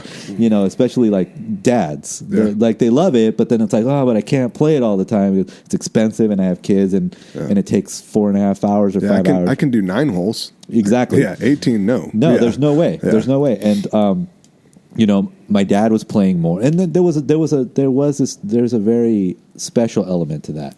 I got to develop a different kind of relationship with my dad. Oh, cool. And so there was that. I shouldn't sell it short as totally superficial or totally Another egotistical. thing to just focus on. Yeah, no, Yeah. there was a relational aspect to it. Okay. And there was multiple relational aspects to it. I was hanging out with buddies from the seminary in that way. Okay. That we're still in. So in their breaks or times like that on the weekends, if I could go visit them, because they were now St. John's because they were theologians, or St. Patrick's. Okay. And then Closer. also, closer. I could drive to them. They played golf. I played. We all grew up. We got to play golf for free at Mount Angel because it was a 9-hole a mile No away. way. Yes, there was a former seminarian. Dirty secrets. Right. There was Gosh dang, man. former seminarian who owned 3 9-holes and allowed seminarians to play for free. That's awesome. And there was one that was literally a 10-minute drive down the hill from us. So That's so cool. evening prayer, I would skip dinner, go play 9, and then eat dinner way later. Nice. And I was doing that like the last 3 semesters that I was there. So when I got out, got the job at the country club, and I could golf for free. So then I was like, well, Let's get this ready made. Yeah. Like if I get after Let's it, get this Lamborghini humming. right? Yeah. 2, if I could grind for 2 or 3 years, I was very narrow in that sense. I thought, in 2 or 3 years, I can get enough skill to not be pro, but to go Amateur. to a D1 or an okay. amateur track. It was both and. It was like Gotcha. whichever one opens up. Corn Ferry, one of those routes. Right. Yeah. So I was playing amateur events around the state and doing horribly, mind you, horribly. I would do my warm up round. I'd be under par, and then I go out there and I shoot mid 80s. So I was Okay. always like close to last place. Playing against scratch golfers all the time. Mm-hmm. But I knew I just have to stick it out. Like if I'm playing with these guys, and if gonna I can start hang, clicking. it'll work. Yeah. And it did start to get very close to working. Yeah. Until I had fallen in love, and she was asking questions about like what's our future going to look like. And when I was just single and going to be on the tour and do my own thing, it was fine. Yeah. But now it's like She was in the picture, and it was like it was changing. Yeah. And it was changing for her. And then she had gotten into a doctorate program for physical therapy, so everything was kind of modulating for me. This was about 12 years ago now. And so I kept training, but then I started to figure out where I was going to go for school, but I was applying to CSU so that maybe I could play an NAIA, which means you would be an older athlete, and still play golf, finish the degree, like show respect for all that had been given to me and provided for me, both in the church and by my family. Yeah. But it wasn't working out. I was like, every school I was applying to, it was too complicated. Okay. The units from the seminary. Again, because they're trying to cross-reference all that. Yeah. Okay. I'd get a lot of letters back like, no, that's just too much work. It's too much work to sit down and look at your... All the CSUs were like, right? And then I couldn't go to a UC because they weren't NAIA. And so then ultimately I decided, all right, well then I might have to kind of table this golf thing or just kind of keep doing the amateur thing, but I'll have to go where they'll take me. Gotcha. And I won't be able to play for a team. Well, obviously that means you're going to sacrifice a lot of skill and time to practice. Yep. And so I ended up at the extension school for Fresno Pacific University. Okay. Which ended up being a godsend because I was the only Catholic in there, and I had to really wrestle with Protestants about our theology and our faith. And I grew a lot in that. So it was challenging the apologetic standpoint, defending. Yeah. In the seminary where you're just like breaking things open and it isn't apologetic in nature, at Fresno Pacific, it was all defense. Yeah. And that helped. It helped me understand a lot of things that, like, for example, even with the seminary training, I didn't have a familiarity with Scripture that I have now. Totally. And that was because of my brothers and sisters from the other branch of the Christian faith were just like, where is that? Yeah. I'm like, oh, shoot. You say you believe in this. Yeah. Where is it? Where are the sacraments? Where are this? Yeah. And so then you're finding all of that in a scriptural basis in the Mass itself. And we all know it's there. Yes. But I didn't know the reference points. Speaking of that part of me wasn't very academic. Yeah. So then I had to dig into that. And also the young lady I was dating and then engaged to at the time wasn't Catholic. Okay. So then I had to really meet her halfway. Yeah. For a lot of that stuff. What was her background? Or what is her background? I would say her. Well, yeah, I think she's lost her faith, which is part of the reason we broke up. Okay. I would say she was probably evangelical in nature, and then she became kind of a non-denom Christian, which was, I think most of those are Baptist, lean Baptist.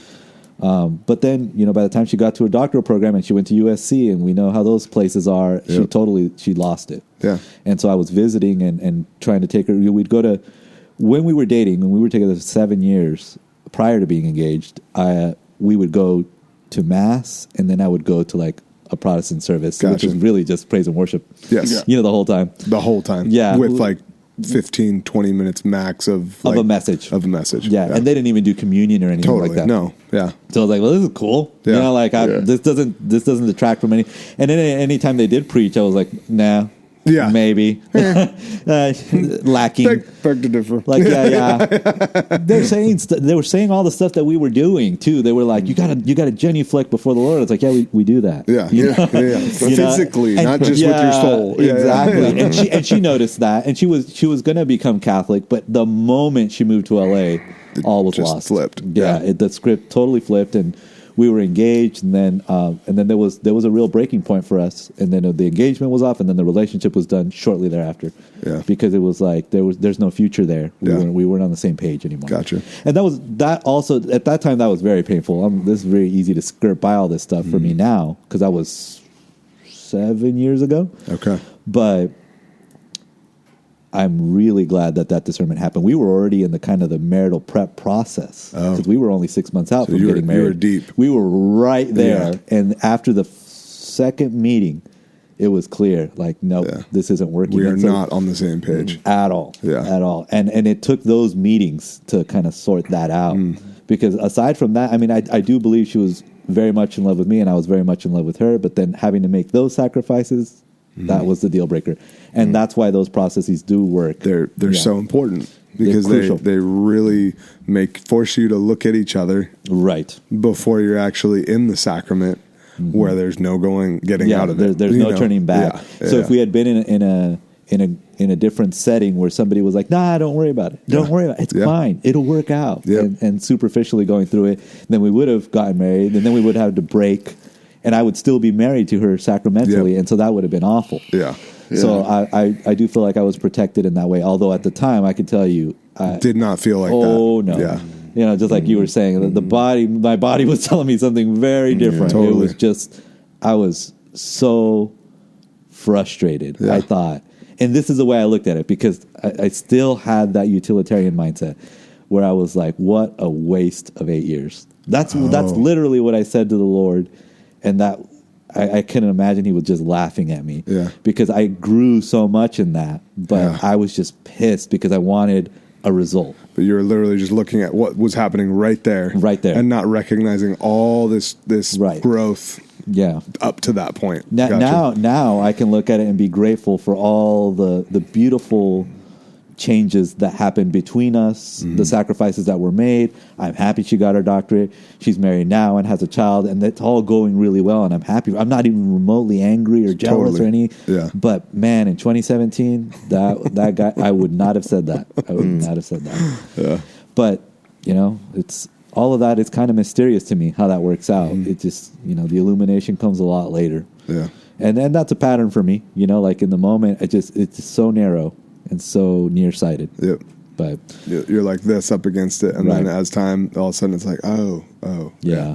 But I would say that's the greater part of my spiritual life post-seminary. Okay. Yeah, because that was 2009, 2010, and then I was with her all the way to 2017, and I had I got the degree, and I got the credential, and I got a job as a high school English teacher, all for that. Nice. So all of that was connected, and then I was doing it, and then I lost the fervor for doing that because it was connected to that vocation that I thought was going in that direction. So, I served as a high school teacher for a while, and then I thought, unfulfilled. Yeah, I was like, what job I really loved? When I was director of RCIA. Yep. What job, if I could make it full time and I don't care how much I make, that's what I would be doing. Nice. So then I just took the leap in 2019. I announced to my family yet again, oh, by the way, I think I'm going to go back to the church. I'm doubling down. Yeah, and my parents were like, God, make up your mind, man. And I said, well, I thought I did all those things to go that way. Yeah. And we're not going that way anymore. Yeah. And so I've been very blessed to have friends that are willing to catch me in tough spots. And so in 2019, when I abdicated being an English teacher, which had benefits, retirement, solid pay, lifetime work, which is like what people dream of security up the wazoo. Mm-hmm. Nope. And then I went down to the Archdiocese of LA and became like a part-time musician with several parishes there. And then also just helping confirmation directors and things like that. I was just kind of like a makeshift intern that was getting paid in stipends, but was working it out. And then just really awesome clergy that would let me live in rectories because they had extra rooms, and so I didn't have to get an apartment. Yeah. I think partially maybe they were all thinking maybe he'll discern his way back to the seminary. Yeah. They were leaving those channels open. I mean, it got brought up all the time, and I was always like. And that's you're a single guy in working at the church. It's like and it still gets asked, totally. And people just grab your hand and look, well, and I don't have kids, because I wasn't reckless about that. So, but that's all him because the reality was I knew I had to just be working in the church, and so I did that. And then of course the famous 2020 hit, and it all shut down. So that's the only time I contemplated getting a realtor's license because I thought, well, they let this stuff keep going, and I need to make money. Yeah. So here we are. Because I was one of the ones furloughed automatically. I mean, 75% of the staff from the one parish that I ended up doing most of my work at was furloughed. Gone. Boom, gone. Yeah. It was 2 people left. So, and you fast forward into 2021, and I'm about to take the test to become a realtor when I'm going to outdoor mass at St. Francis in downtown Bakersfield, and I'm playing violin with a couple outside who's just not jamming on the guitar country style, but Spanish kind of picking classical guitar with a professional opera singer singing in an appropriate style in a liturgical setting. And they asked me to play violin that I knew them from years back. We just started playing as a little trio. Nice. And the priest was just like, well, how do you know how to do that on violin? And I said, well, I played violin my whole life. And he's like, but how do you guys know how to do that correctly in the liturgical setting? He was aware that we knew the appropriate way to play. Nice. And I was there was a reverence to it. Yeah. He was like, you guys seem to know what's going on here. Yeah. And that's when it kind of came out. He asked a lot of questions, and it kind of came out, well, I was in the seminary way back when. I never really advertised that. Yeah. And he was like, well, you need to work for us then. And I was like, what position do you have? And he's like, a marriage coordinator. And I said, no. It's like, no, never. Yeah. Especially because of the breakup, right? That's probably still raw, and you're just like, and then it was part-time, and then I knew what they had to do, like I don't mind the spiritual formation part, but I wasn't qualified. It was more like, I'm not going to sit there and watch people get married every weekend, that there's people who are called to that and who are very gifted at it. That wasn't going to be me. Totally. And he was like, as soon as I have an opening, I'm gonna get you plugged in here. And then a month later, his whole faith formation team quit. It was a team of 5 altogether. It was like a coup. They didn't like that he was trying to fix certain things, and they didn't like how he was doing things. And they were horribly formed. They had a corrupt pastor before that, so they all just they wanted. I love when the Democratic process tries to rub up against hierarchical, it's like, oh, huh, Yeah. good luck. Yeah. Good luck trying to topple what the Lord has been doing for 2,000 years. Yeah. So they wanted the church to struggle and buckle. So they all quit together on one weekend. And then he just tapped me at that moment. He was like, Jerry, do you want to be DRE? And I was like, I don't know that I have enough experience to do that.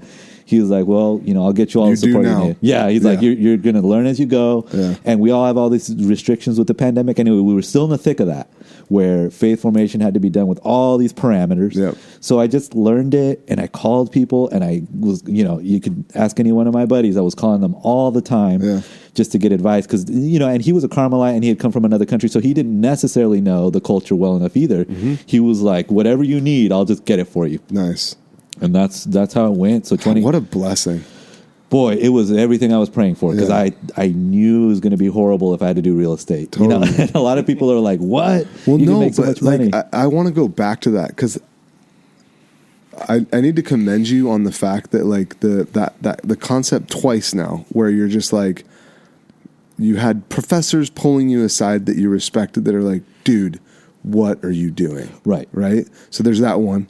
Then you have this other instance where you're like, I want to work for the church, but you have already set up a nice, comfortable gig. Oh, right. We've mentioned this word comfortable. Yeah. How many of us, and I will raise my hand in this, how many of us go through life white knuckling it in these jobs that's like, I got to take care of my family and I got to do this, but it's not what we're actually supposed to be doing. And we really know it. You know what I'm saying? Like we can look at ourselves in the mirror and go, I'm not this isn't where my gifts should be spent, but I have to do this because of whatever reason. Right.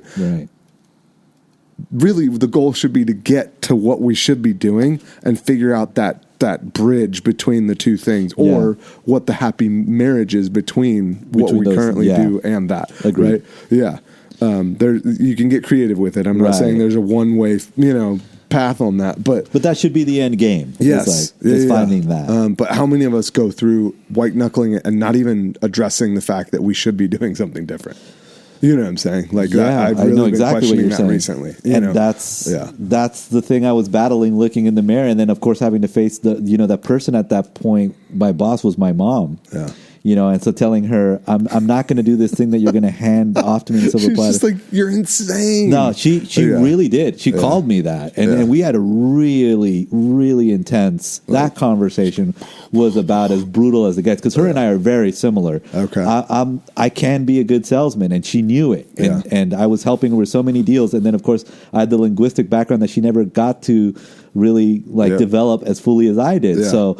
I mean, so you're augmenting on that with her. We were just selling and selling. Yeah. And I was looking at these commission checks like, what? People make this kind of money? Yeah. And I was thinking, well, then I can just take time off whenever I want. Totally. But golf, here we come. Right. Yeah, I'm back, guys. Yeah. But no, it was just in a really odd way. It was clear to me. I just needed to, like you said, I just needed to figure out. Yeah. And for me, it came to a front when I was trying to share that with her specifically, and her just being like, that's a joke. Yeah. Like that, there's no way. Like I'm giving you something that I built for 25 years, like on a silver platter. Why are you saying no to this? Yeah. And I'm not trying to exalt my way in any way, but when you read about some of the saints that had come from money or come from status, and they renounced all that. Francis, I can only imagine. Claire, right. Yeah. Thomas even. So many. I can't imagine what that would have been like to tell your family, I'm leaving all this behind. Yeah. And that mine is only a microcosm of what they did. Like in their cultures, they were literally noblemen. Yeah. Yeah. Like many, many hectares. Right. And many servants under them. Like we're talking basically quasi kingdoms. And they're just going, nope. I'm going to abdicate all that. I'm going to live in poverty, and I'm going to curb myself in a way that my family won't understand at all. In a very small way, that's a little bit of what I did with that real estate thing. Yeah. Again, that's not an exaltation. It's just when I read of what they do, then I just got a little taste of that. Yeah. And I really admire them for that, because that was, and my mom's a person of faith. Yeah. That was just met with just so much confusion. Yeah. Because we were working together, and we were a good team. I mean, we sold even to family members who were like, "Wow, you guys are oddly dialed. Yeah, you're getting along. This is weird, right? You're not fighting." Yeah. But I was living off of what I made in 2020 into early 2021 for about 2 or 3 months. And mind you, I had a mortgage, but we made enough that I was like, you know what, I'm going to put a pause on that. I'm going to see if I can find something in the church as everything starts to open up again. Yep. I need to be available. And then, 3 months later, I had the gig. That was beyond me. Yeah. That was beyond me. And that part wasn't easy either. There was a huge cross to carry there. That parish, especially with people quitting the way that they did. I'm sure there was a bunch of tip of the iceberg, my friend. It was just really, it was a tough situation, which is why I had, when I had the conversation with Father Michael about helping him out up here, I thought, okay, this is the next progression for me, to be somewhere where I can be supported by the team in a common vision. Yep. We knew that Clovis was going to need a big jolt. That's why he uses the word shock, right? But nevertheless, we're working in tandem. Yeah. And so it was time for me to let someone else take over that leadership position down there. And, the Lord moves us around like chess pieces in this great adventure. And he moved me up here, and here we are. Awesome, man. That's cool. How did you and Father Michael get connected? Well, we overlapped in the seminary for one semester. Okay. So, and one of his best friends in that journey for him as a college seminarian was my roommate down in Bakersfield. Okay. So he had left the seminary. That guy left the seminary after his senior year, 3 years after me. And then we were both kind of in Bakersfield, and then he became a DRE of another parish, the one that you went to, St. Philip's. Yeah. And he's the one that got me plugged in as director of RCIA. So that was my first taste. Gotcha. He was DRE, I was director of RCIA. I told him I don't really want to work with kids. I'm not interested in working with teens. I don't relate in that level because of the abstract stuff. Totally. I had to work my way down to being somebody who can actually practically explain that kind of stuff. And I think Manny's kids will probably still say, well, sometimes this guy. And then sometimes he just starts staring off in his face. He just starts going off on things we don't care about. But no, I have to catch myself and use the guides that, ground you back, that kids need, right? And that's, if you can't, they always say, if you can't teach it to a little kid, you don't really know it, right? And then I firmly believe that. I agree with it too. So if I'm up in the clouds and I can't bring it back, then that's on me. Yep. But when I was director of RCA at St. Philip's all those years ago, and that was way back, and so that was when I was transitioning out of training for golf, back in school, and that was one of my part-time jobs. It wasn't a full-time job. Yeah. It was really only 15 hours a week, maybe 20. Okay. I became really good friends with that guy, and he was good friends with Father Michael. Cool. And then he ended up transferring to the OLPH down in Bakersfield. And we all moved around, and then I became a full-time teacher. And then full circle, every so often when I hung out with he lived with me. I bought a house, and he ended up renting one of the rooms. Sure. Well, then Father Michael would come through every so often. So I didn't know him super well. I always knew he was solid. I always knew he was a good guy, and he always spoke so highly of him. He was always like, he's one of the good ones. He's one of the ones that's really going to stay true to what the church needs. And I thought, oh, that's cool. I never made anything of it. It was just kind of one of those things. You're talking to your buddies, and then when I was discerning, for me, once I had put in got my 2 years of experience as DRE at St. Francis, so 2021 to 2023, it was one way or the other. I was like, I'm going to move closer to the epicenter of the diocese, so Fresno, Clovis, or I'm going to go all the way down to San Diego and live closer to my nieces and nephews and get like a campus ministry job there. It was one of the, and I told that to Father Michael. I was like, it's one or the other. Yeah. I'm going one way or the other, so just help me. Just tell me what you guys need. Yeah, tell me what you guys need, and I'll pray about it, and whether it's a good fit. You guys can pray about it, whether I'm a good fit, and then we'll go from there. And that's the connection. That's where the pieces fell. Yeah. It's awesome. Designed I shouldn't say pieces fell. Yeah, no. It was definitely designed. They had just prayed about maybe having someone who had a little bit of experience in the faith formation youth ministry side as well as music. I think I just had just enough in both. Yep. That it worked out. Yeah. All right. Well, in process. Yeah. We're It's still in working. Yeah, in working. Yeah. So was before we get to your closing thoughts, was that original role as DRE with the 5 that just stepped down all at once? You had no backing, no team around you whatsoever. You were running real solo, other than Father backing you with whatever you needed. Real solo, except for there was a confirmation coordinator of sorts. He was kind of like a youth minister.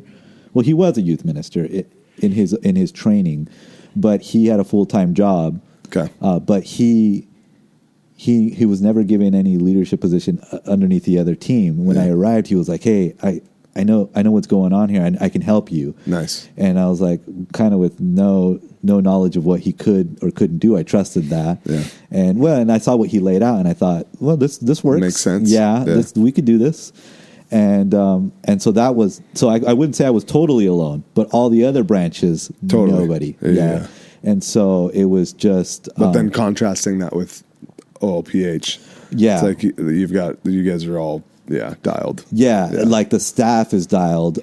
There still is a need there is no youth ministry at OLPH. So that part needs to be built, very similar to my experience at St. Francis. But the issue there is that we don't quite have all the spaces and facilities and times that are needed. So we're kind of, I'm just looking at it right now from the bird's eye view and discerning. Yeah. This is a lot of discerning so that this summer we can implement a new plan and then go forth from there. I don't want to speak for George or Father yet, but it's just for me it's really about trying to see where we can fill the gaps and what that would look like so that it's permanent. We don't want to start something and then close it down and start something and close 2 it down. years, 2 years, something. It's like, why do we keep reinventing this? Yeah. Whether Jerry's here or not, whether George is here or not, whether Father's here or not, we should be putting things with structures that are going to last. Yeah. That's what the parish needs. Yep. If it's built around me or around George or even around Father to a certain degree, it's just going to fall apart. Yeah. And so, the St. Francis was a totally different world in that sense. Yeah, it was silos. Okay. Yeah, it was silos to the max. Like I got there and I was just like alone in my office. And the help, I don't want to diminish the help that I got on the confirmation side, but he had a full-time job. Totally. And a family. He's dedicating his personal time to. So with little windows. Yeah. And he definitely helped me bridge that gap for that group. And we were still really developing that program. But First Communion, RCI, what was RCI at the time? So adult initiation. Adult confirmation. It was a big fat zero. There was nobody there. It was just calling people up and trying to figure it out. Just bootstrapping it. That's awesome. Love it. All right, closing thoughts. What do you want to leave people with? Well, actually, sorry, back up. How can people find you? How can they find me? Yeah, what?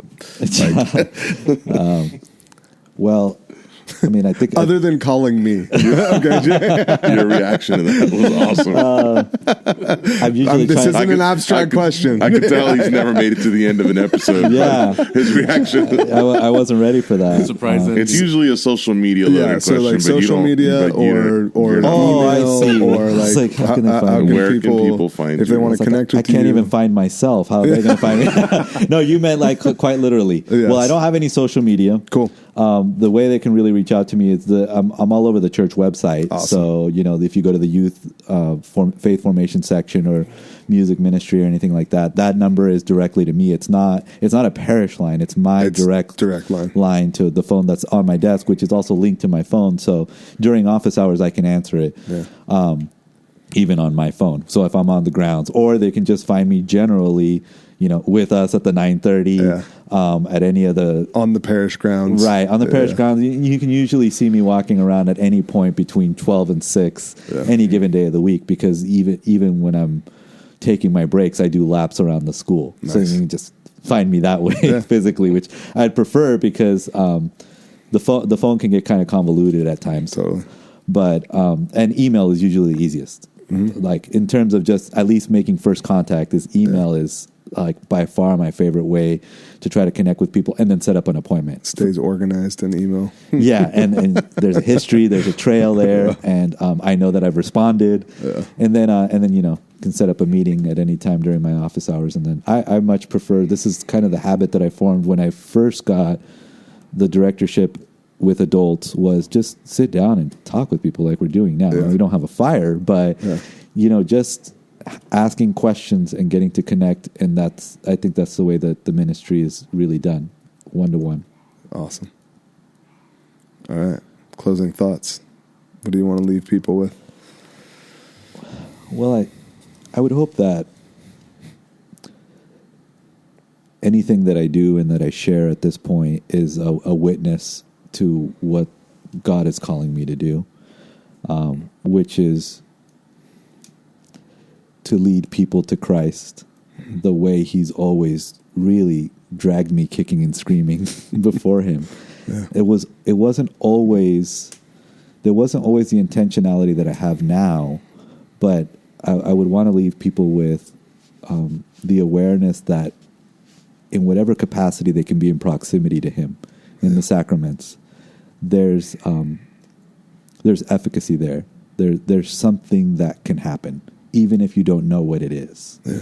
And even if you can't label it or identify it or feel it, staying close to the church in some capacity is going to benefit them long term. And it doesn't have to be OOPH, but I would certainly, obviously my plug is for the Roman Catholic Church. Sure. But I mean, that should be obvious. But whatever way they can start to develop that relationship with the Lord, I firmly believe it happens through the sacraments and through community. For as abstract as I am, there is no abstraction there. It's very concrete. It's pretty clear. Yeah, it's very concrete and it's very real, and it's just like any relationship. You just got to show up. Nice. And it's not always going to feel great, and it's not always going to be a good feeling, you know, but it is always going to be good. Yeah. In some way, shape, or form. So it's going to be real. Yeah. And be grateful for that, because then that means you've gone past the kind of superficial veil that people see the church as, you know, and at least from the outside looking in, it as all great thinkers and believers have said, there's only one way. You have to do it. Yeah. You have to go in. And so for all the skepticism that surrounds that for people just on the fringe, even as pseudo believers, like just kind of observing, just stay close enough to see, but not really engage, I would say take the leap. Yeah. You won't regret it. Mm-hmm. You will lose things. Yeah. But you will. What you gain will far outweigh that. Yeah, so much so. And you'll be grateful for it later. Yeah. You may not be grateful for it in the moment. Most of the time you will be. At least that's my testimony. Yeah. But all that He's pulled away has been because I tried to heed the best I could the voices that kept ringing out all throughout my life, which is stay close, stay close, stay close. You may not get it. Yeah. It's okay. How could you possibly understand all this stuff? Yeah. And the Lord has continuously spoken to that, and speaking about a meritocracy, that's something that I've been able to let go. You know, I don't have to prove anything anymore. Not just to Him, but to others. Yeah. And that's not to say that I'm not going to do my work and that I'm not going to do what He asked me to do. That's all very true, and that's always going to be a challenge. Yep. But I can just live knowing that He loves me and His mercy is far beyond what I could understand. And I want to continue to embrace that. Awesome. Manny, any questions, any thoughts as we close out? No, I don't think so. Okay. Rick? Nope. Okay. Just thank you so much for sharing with us. Yeah. No, thank you guys for having me. No, it was really an honor. And I was just looking at the list and, like I said, listening to the beginning of most of all the podcasts, and I was just thinking, where do I fit in this picture? You know, you guys have just a great list of people who have come through and shared their story with you guys. So. It's not about fitting in. I'm sincere. Like I'm guilty of this, Jerry. Like we all are, right? Like at this fire. It's a function of we've told ourselves this lie so many times of my story's not really that big of a deal, to what you mentioned, right? Like as we were chatting, it's such a stupid freaking lie that we've bought into. And I'm not I'm not trying to overexalt. Not trying to inflate. Yes. Yeah. But it's all oriented towards how has God revealed himself? How has he worked? And when we don't reflect, when we don't do an examine of our lives, we diminish the ways that he has really come into our lives in the great and in the really not so great. Yeah. He's there the whole time. Yeah. And if we don't take the time to do this, then we don't actually reflect and turn back and go, how do I continue this? How do I get better in my relationship in response to you? Right? Because it's just like the examine every night. Mm-hmm. It's like, if I'm not reflecting on what was good and what wasn't good, then how am I going to improve? Right. So, so I appreciate that. I do feel like I'm in great company. I've always been really grateful for all three of you in the various capacities which I've met you. And I know we kind of, Rick, you, Eli, and I encounter each other mostly every Thursday night. But this is a great context because, there's a particular focus to those nights. And this allows, I'm a pretty verbal processor. Yeah. And so this has been great. Thank you that's what this exists for. Yeah. So that we don't eat into the time that we need to do the work. Right. And I appreciate that. I appreciate that we focus on that and do what we have to do then, even though we know that we can share so many other things and we know that there's other shared contexts for us, but here we are. And I thank you for that. Yeah. Let's close in prayer. In the name of the Father and of the Son and of the Holy Spirit. Amen.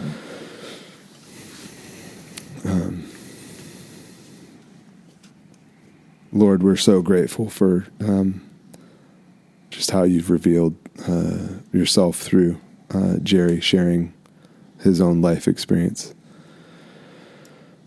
We thank you for the gift of Jerry to this world. He is the only one. There will be no other like him in this world, which is a testament to your greatness. We just ask that we would take to heart a lot of what he shared about even when we're stubborn, even when we're brought to you kicking and screaming in moments, even when we're angry with you, even when we're at odds, that you still love us, that you still are drawing us into you, that you still desire us always, that you love us perfectly.